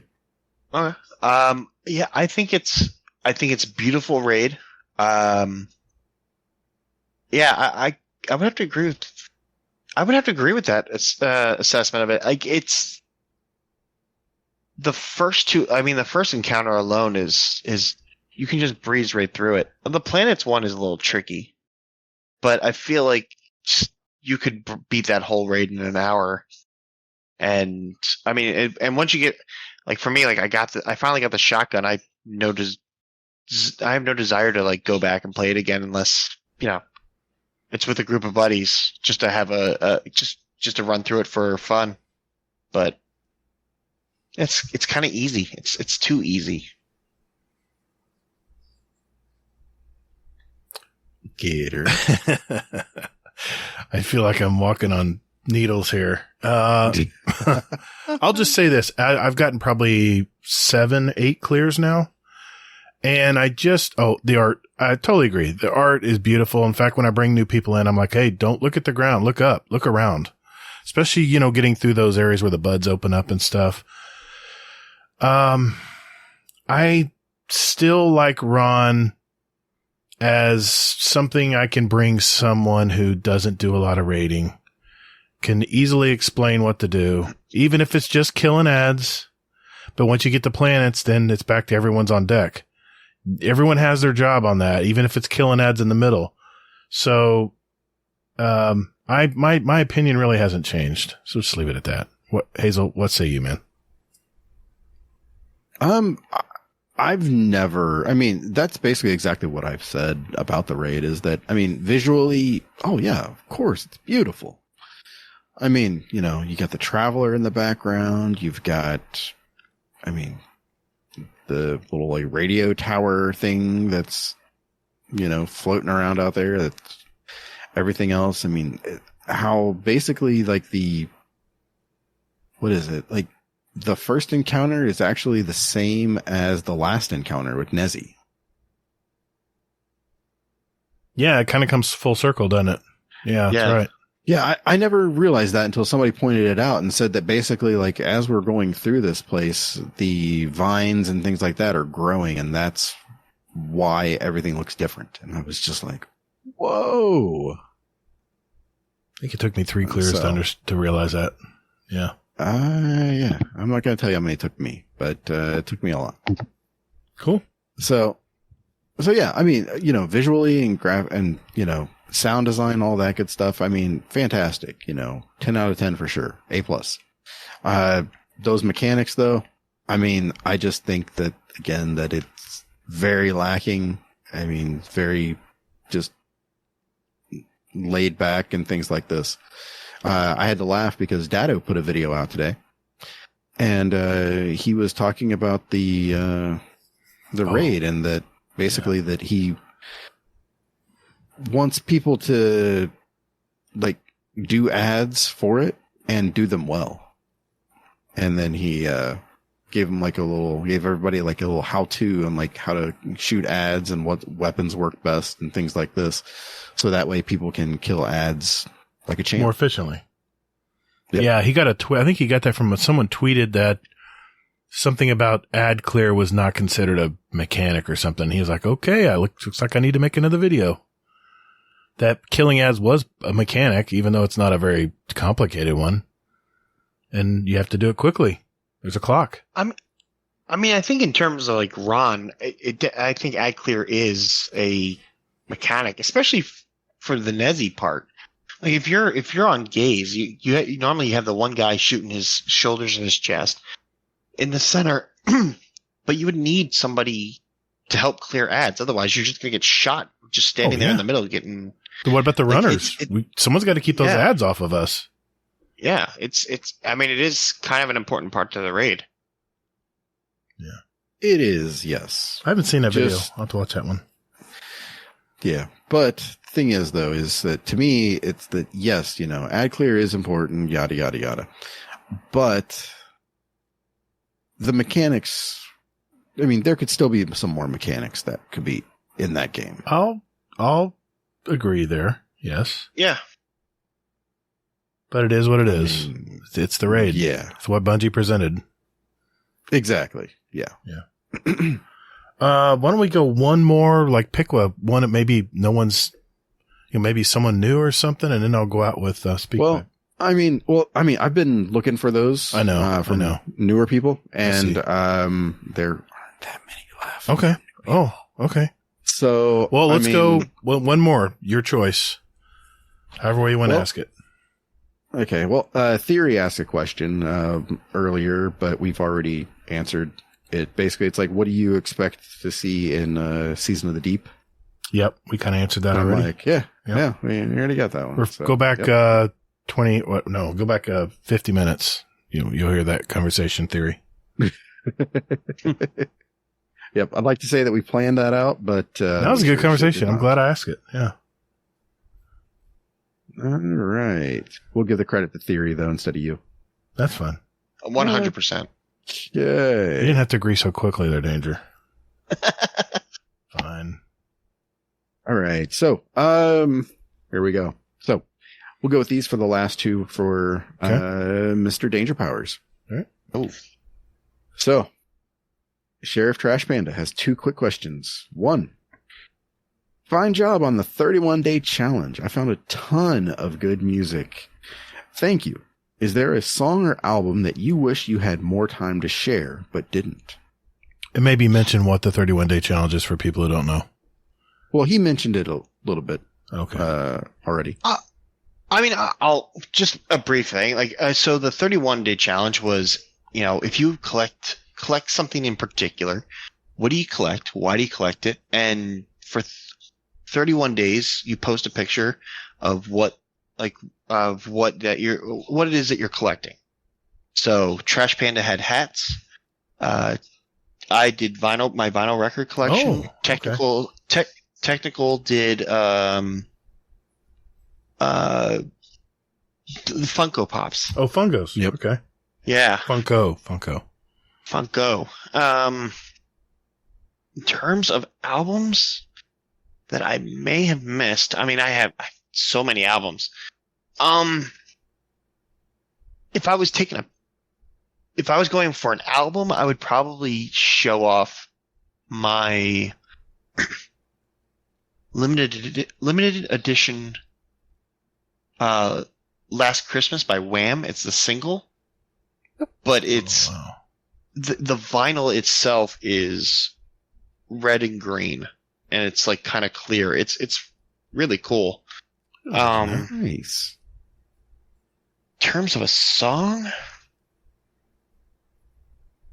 I don't think so. I think I played a decent amount. I don't think there was a song I missed per se. Nice. I like it. All right. So now this one's for all of us. So Gator, Danger. Question for the newest mod. Pick your 2 favorite exotic armor pieces. Oh, that's easy. Okay. What do you got? Astrocyte verse for my blink in PvP, and I got one for PvE, and that would be the Controverse holds, because I love charging those grenades and killing a lot of stuff and getting my grenades back instantly. Okay. Danger? That would have to be Orpheus Rigs, just because I love running Void Hunter. And then, actually, I'm going to change it up a little bit. The other one I've been enjoying a lot recently is the Sixth Coyote. I've been hearing that. I've been working on I've been using a champion. It's like a champion eater build, and it uses the Sixth Coyote and Malfeasance, and that thing just no, not Malfeasance. It was Wishender, and it just rips. Yeah. What's the Sixth Coyote do again? 2 dodges. Yeah. 2 what? 2 dodges. Gotcha. Oh, that is nice, man. I should try those. Yeah. So. Okay. And then for myself, or did you name 2? I'm sorry. He changed it up. He went for Morpheus Rigs, but he instead chose Sixth Coyote. No, it was Orpheus Rigs and Sixth Coyote. You picked it. Those are my 2. Gotcha. Yeah. Okay. Gotcha. Yeah. All right. And then mine, Loreley. Why not? I mean, no, good pick. Good pick. It's a pretty helmet. And I'd probably go with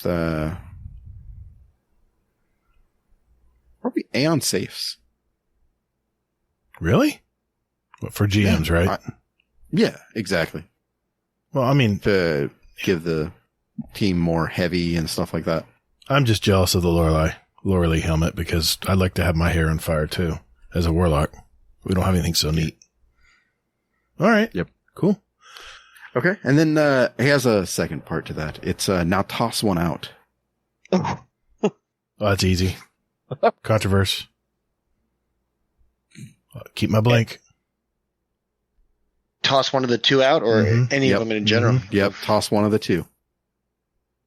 So long, Orpheus Rig. It's been fun. Yeah. I know what he's doing. I think I'd probably have to go Loreley. What? Gollum. You surprised me there. Really? What? It's about the people, man. Oh, excuse me. Okay. All right. Shit. All right. I'm sorry. I'm fading.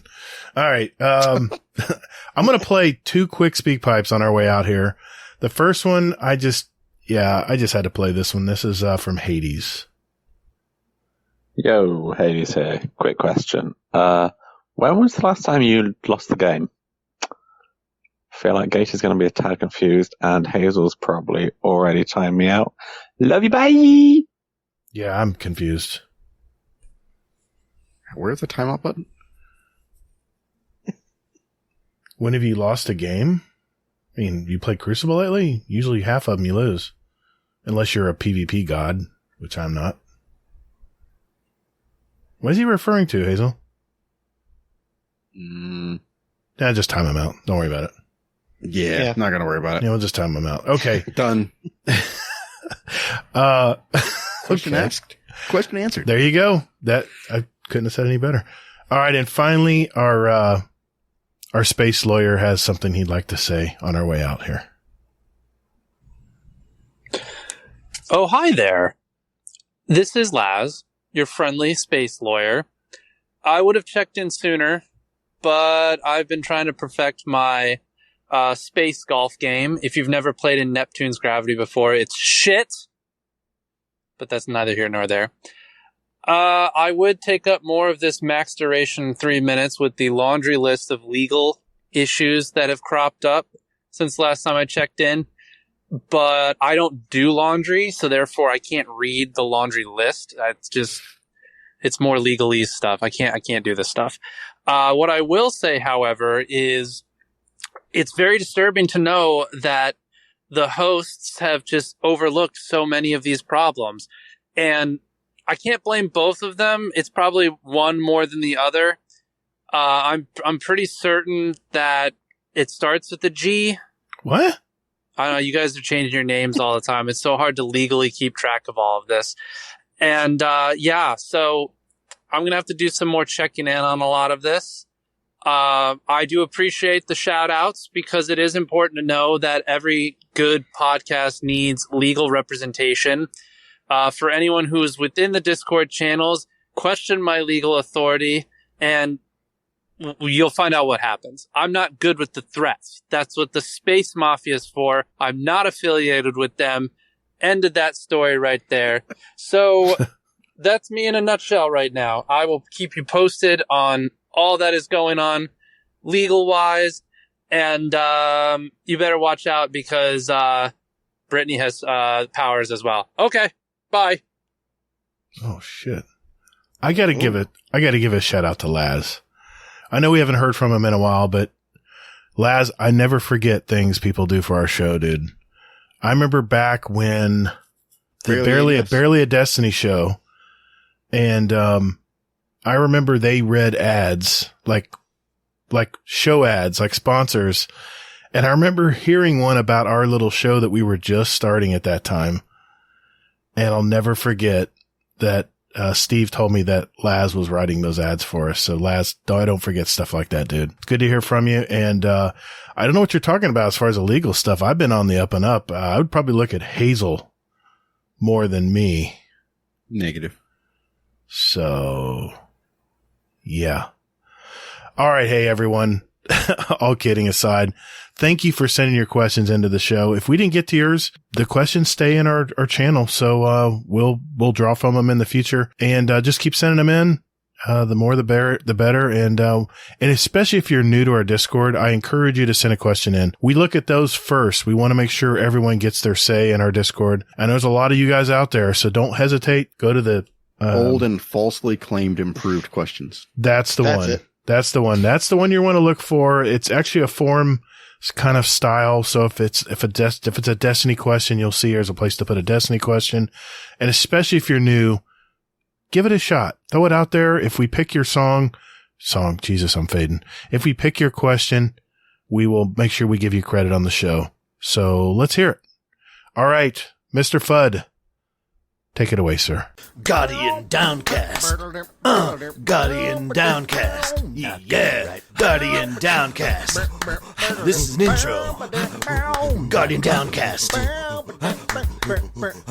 Guardian. Not copyright. Guardian Downcast. All right, so this is the final segment of our show where we like to pick our songs for our award-winning Guardian Downcast show playlist. It's a little sample of what the two of us and our guest Danger here like to listen to, and we invite you to listen to it as well.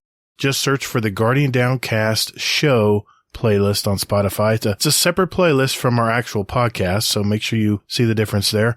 We're now on Apple Music, and of course Spotify. I'll put the links down in our show description or show notes down below if you want to follow along and check it out. We now have 1,104 songs. It represents all of us and all of our past guests ever since we started this podcast back in July of 2019.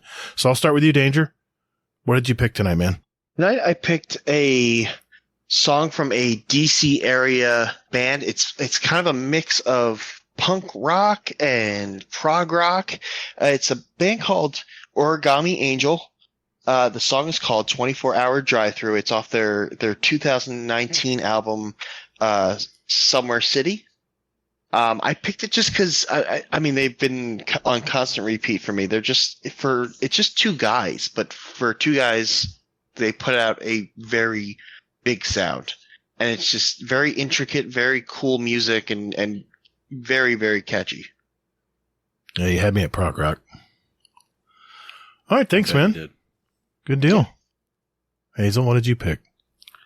All right. I went with an artist that nobody really knows. My daughter actually has been playing this on repeat through Kids Bop. So, yeah, it's the one and only Taylor Swift and Anti-Hero. All right. Cool. Catchy as shit, and it's probably not out of your head yet, is it?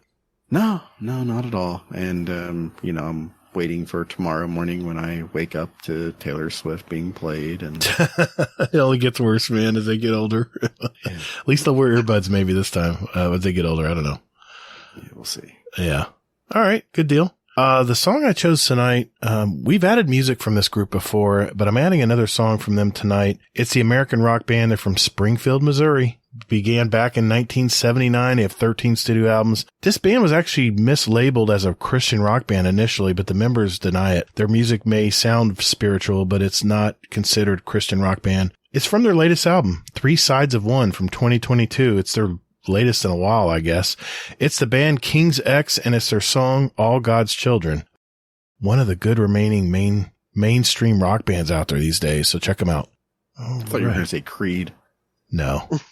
King's X, man, I'm starting to dig them, man. I like their sound. I know they've been out for a while. They weren't really, the mainstream rock band back in the day, but they're making a resurgence. I like it. I want to mention our question of the month for April. And now here's the deal. Good old Gator here, closed down the channel for March's question of the month, and I never reopened it. So people were like, oh, I can't get in. How am I supposed to put a question in? So I opened it up just a few days ago, but what I'm going to do is I'm going to extend the deadline to Thursday, May 4th. And of course, what is that question? It is, what is your go-to subclass of choice in PvP and PvE if you play both? And why do you always go back to it? What is it about that subclass that makes it your favorite? Like I said, you got till Thursday, May 4th. Hazel and I will play the answers from our SpeakPipes and include our answers from our Discord. You can send us a voicemail via speakpipe.com/GuardianDownCast. The link will be in our description, or enter them in our question of the month channel in our Discord. We're going to have another drawing for a $25 Amazon gift card, but the SpeakPipe answers will have an additional drawing for some podcast merch. In fact, Arisen Phoenix, who won it last month, actually put some pictures in the Discord today. He just got his stuff. So, yep. I'm trying to get better with that and getting that stuff out the door. So sometimes I'm waiting for merch to get to me, to get to you. So I apologize if you've been waiting for a while, but everyone should be good now. And if you like our merch and you want to find out where to get some, designbyhumans.com is the place to go. Search for Guardian Downcast. That's our little storefront, and we have some cool designs in there you might like. I want to mention that we have some new Patreons to give a shout out to this week. We have our new GatorNut patron. That would be Swift Mood. Thank you, sir. And a brand new Raid Boss patron. And that would be your buddy, Hazel Shadowflew. Nice. Fantastic. Thank you. Everyone who's contributed to our Patreon, we really do appreciate it. Shout out to our Dungeon Champion patrons. That would be Scoot, Oh Hey Redneck, Technical, Toll the Bell, Waffle, Raffy, and Mullet, and Trash Panda, Nitro TJ, and of course our OG Raid Boss patrons. That would be Jealous, Frostbite, Average Destiny 2 player, Theory, the White Gnome, and now Shadowflew. Thank you, gentlemen. We appreciate you giving back to our community. Thank you. Because of you guys, you can enjoy our podcast commercial free. So please, if you're in the Discord, thank those gold badge members in our Discord. If you get the chance, they single-handedly make it possible to fund our hobby, provide some merch and gift card giveaways. Hell, we even gave some Lightfall expansions, a couple at the end of last year. So, that's all you guys that contribute to the show. We appreciate it. We don't have to go get sponsors, and it makes everything nice and clean. No ads to disrupt any of our conversations. You know what I mean. If you get any value from our show and you want to give back, you can go to patreon.com/support Guardian Downcast. We just had actually our April Patreon episode just came out this last week. So for you new patrons out there, remember to check that out. It was a pretty cool show. A lot of, behind the scenes, behind the curtain stuff. Like I said, Hazel and I do this for the love of the game. More importantly, for all of you that listen. So thank you. Oh, Hazel, did you have anything you wanted to mention for announcement wise before we sign off tonight? Yeah. I threw out a scrim for scrimmage. There was a question about that, actually. Like, what the hell is a scrim? I threw out a scrim for next Saturday. Yeah. So I'm in that one, guys. It's a Saturday. It's not my bowling night. Yep. That's the reason why I set it up for then. And there's only 2 rules, or there's actually only 1 rule. You can only teabag myself or Hazel. Yep. Keep that in mind, please. Sorry, Priceless. She likes to do that, doesn't she? Gosh, that girl will get in your head, man. Anyway, yeah, I encourage you guys to do that from Monkey. Oh, I know she did. Oh yeah. So. She's a cool player though. She's come a long way. She's gotten really good. Hey, I encourage you guys, especially your new players who don't exactly jump into PvP. It's a good, safe place to jump in and just have fun. Maybe learn a few things about PvP that you can bring into the real game. The stats don't count. They don't hurt your record online or whatever, your ELO or whatever the hell it's called. So, it's just a fun place, safe place to jump in and learn some stuff. You can even get some feedback from some of our more experienced players. So, yep. It's a good time. Thanks for doing that, Hazel. Yeah, no problem. One thing real quick here. Sure. Is we have one last question for... Oh, Lord. Yep, Okay. I've been holding on to it. Oh, that's right. You told me. Okay. Go for it. So, Soccer, the Usurper, has a question. He asks, question for Danger. How tired will you be after doing 2 podcasts in the same week? Good time to ask it, right? Oh, man. Actually, I'm okay. I mean, I'm gonna definitely pass out after this, but I'm honestly doing pretty good. My sleep schedule is all messed up from years of working in a restaurant, because there'd be nights where like I don't get home till 3 a.m. and then have to be at work at 8 a.m. the next day. What? And yeah, like you'd have to close the restaurant and then open it back up. That is crazy. Wow. And because of that, like years of that, I can survive off of 3 hours of sleep and be okay. I'd be psychotic, dude. No way. No way. If I get 3 hours of sleep, I'm not functioning. No way. Damn. I wouldn't recommend it every night, but yeah, no, I'll be okay tomorrow. Well, speaking of which, man, thank you for coming on the show tonight, man. That was a lot of fun. Yeah. Gave some really good input too, man. No, thank you. Yeah, it's awesome. I'm glad I was able to jump on. Hell yeah, man. Well, do you want to give a shout out to anybody in the Discord, or better yet, you want to tell people where they can find you? Well, shout out to the guys, my 15 guys that my wife know. You know who you are. Yeah, you can find me. I'm all over the Owl Sector Alliance. My Discord name, DangerPowers 939, unless it gets changed for some random reason. That doesn't happen. No, never happens. Yeah, I'm on Xbox, DangerPowers 939, and yeah, that's it. I don't have social media, so probably a good thing. That's it. Yeah. Yeah. Good for the mental health. Absolutely. Hazel, where can people find you, sir? Quick and easy. Hazel NT, anywhere and everywhere. Gotta love the branding. All right. You can find me on Twitter at Todd the Gator. That's 2 Ds and GATR. You can also find me on Steam, PS5, and I got a YouTube channel, Todd the Gator. It's youtube.com/Todd the Gator if you want to at me. Yeah, I create videos for new players out there. And, I'm starting to include some opinion pieces as well. So that's not going to create any, hubbub, right?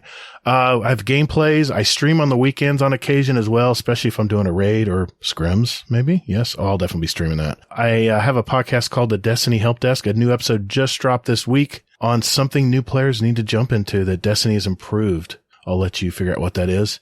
And, it's an audio format of my video channel, of my YouTube channel. So check that out. And keep in mind that this very show that you're listening to right now will post to that very YouTube channel. I have a podcast tab you can go to look at all of our episodes, or there's a separate playlist if you want to listen that way. Just a different way to listen to us. All right.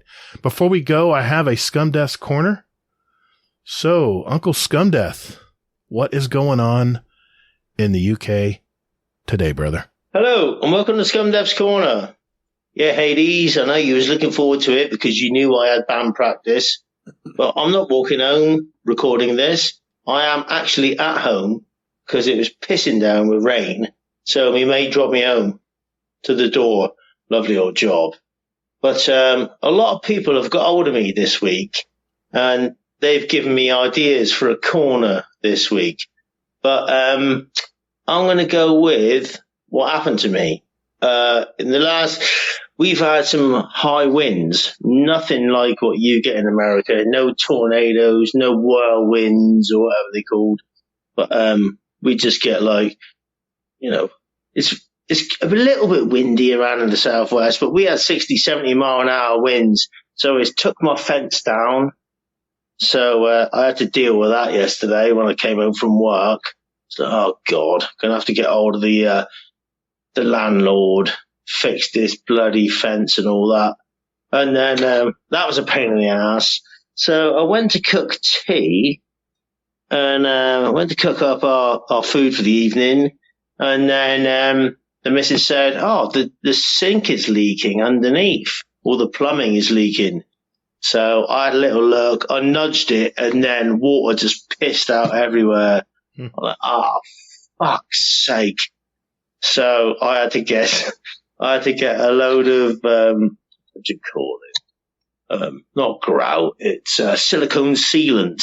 Yeah, loads of silicone sealant, and I've absolutely slathered it all over the piping underneath my kitchen sink.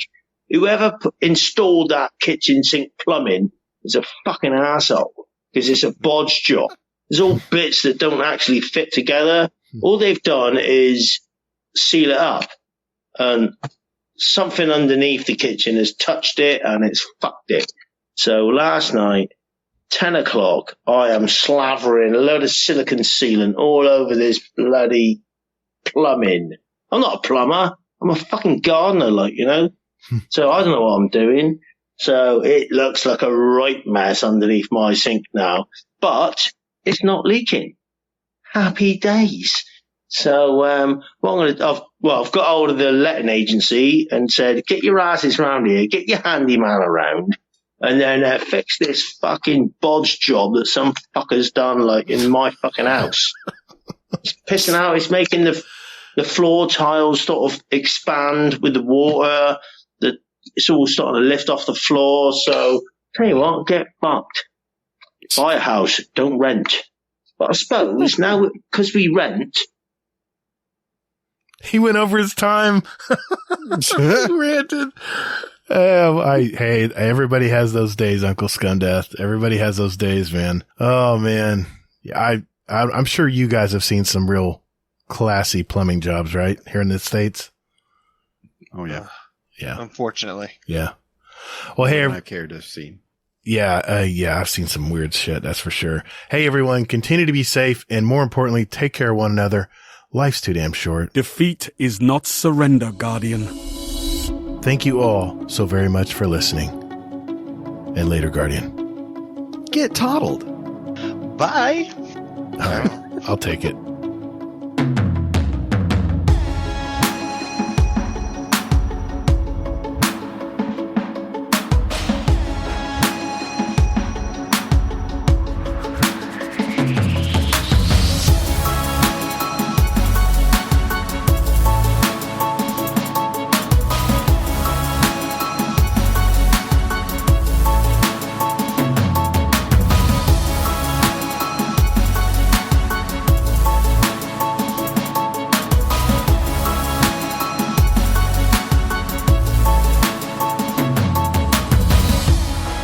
gonna He's have fading now. I know, but if I can just keep my eyes open, I can start playing some Jedi Fallen Order tonight and start getting some headway here. I don't know. I had to re-download it because I put it in my alternate storage in my library, so I gotta get it back into the PS5. But I'm jumping on it. All right. You know, I just love my dog. I was just in here passing her. She's about 14 now. She's getting up there in age. She's a Rottweiler lab mix and just cutting logs right now. And then the occasional little fart comes out. She just does not give an F. It's like I lived my life. It is what it is. But God, listen, you live with me now. Yeah. Just the sweetest dog. Such a good dog. I'm so scared right now. You're not wrong. I mean, I think that... Wait, can you get closer to the mic when you said that? I didn't hear you.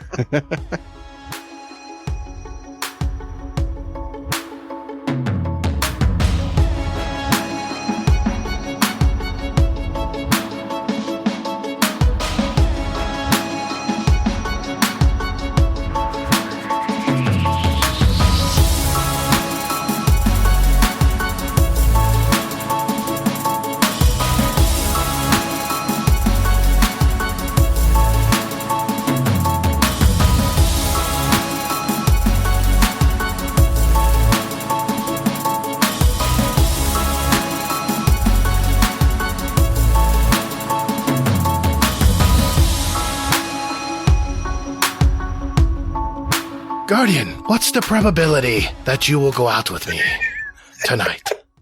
I was hoping that would be better.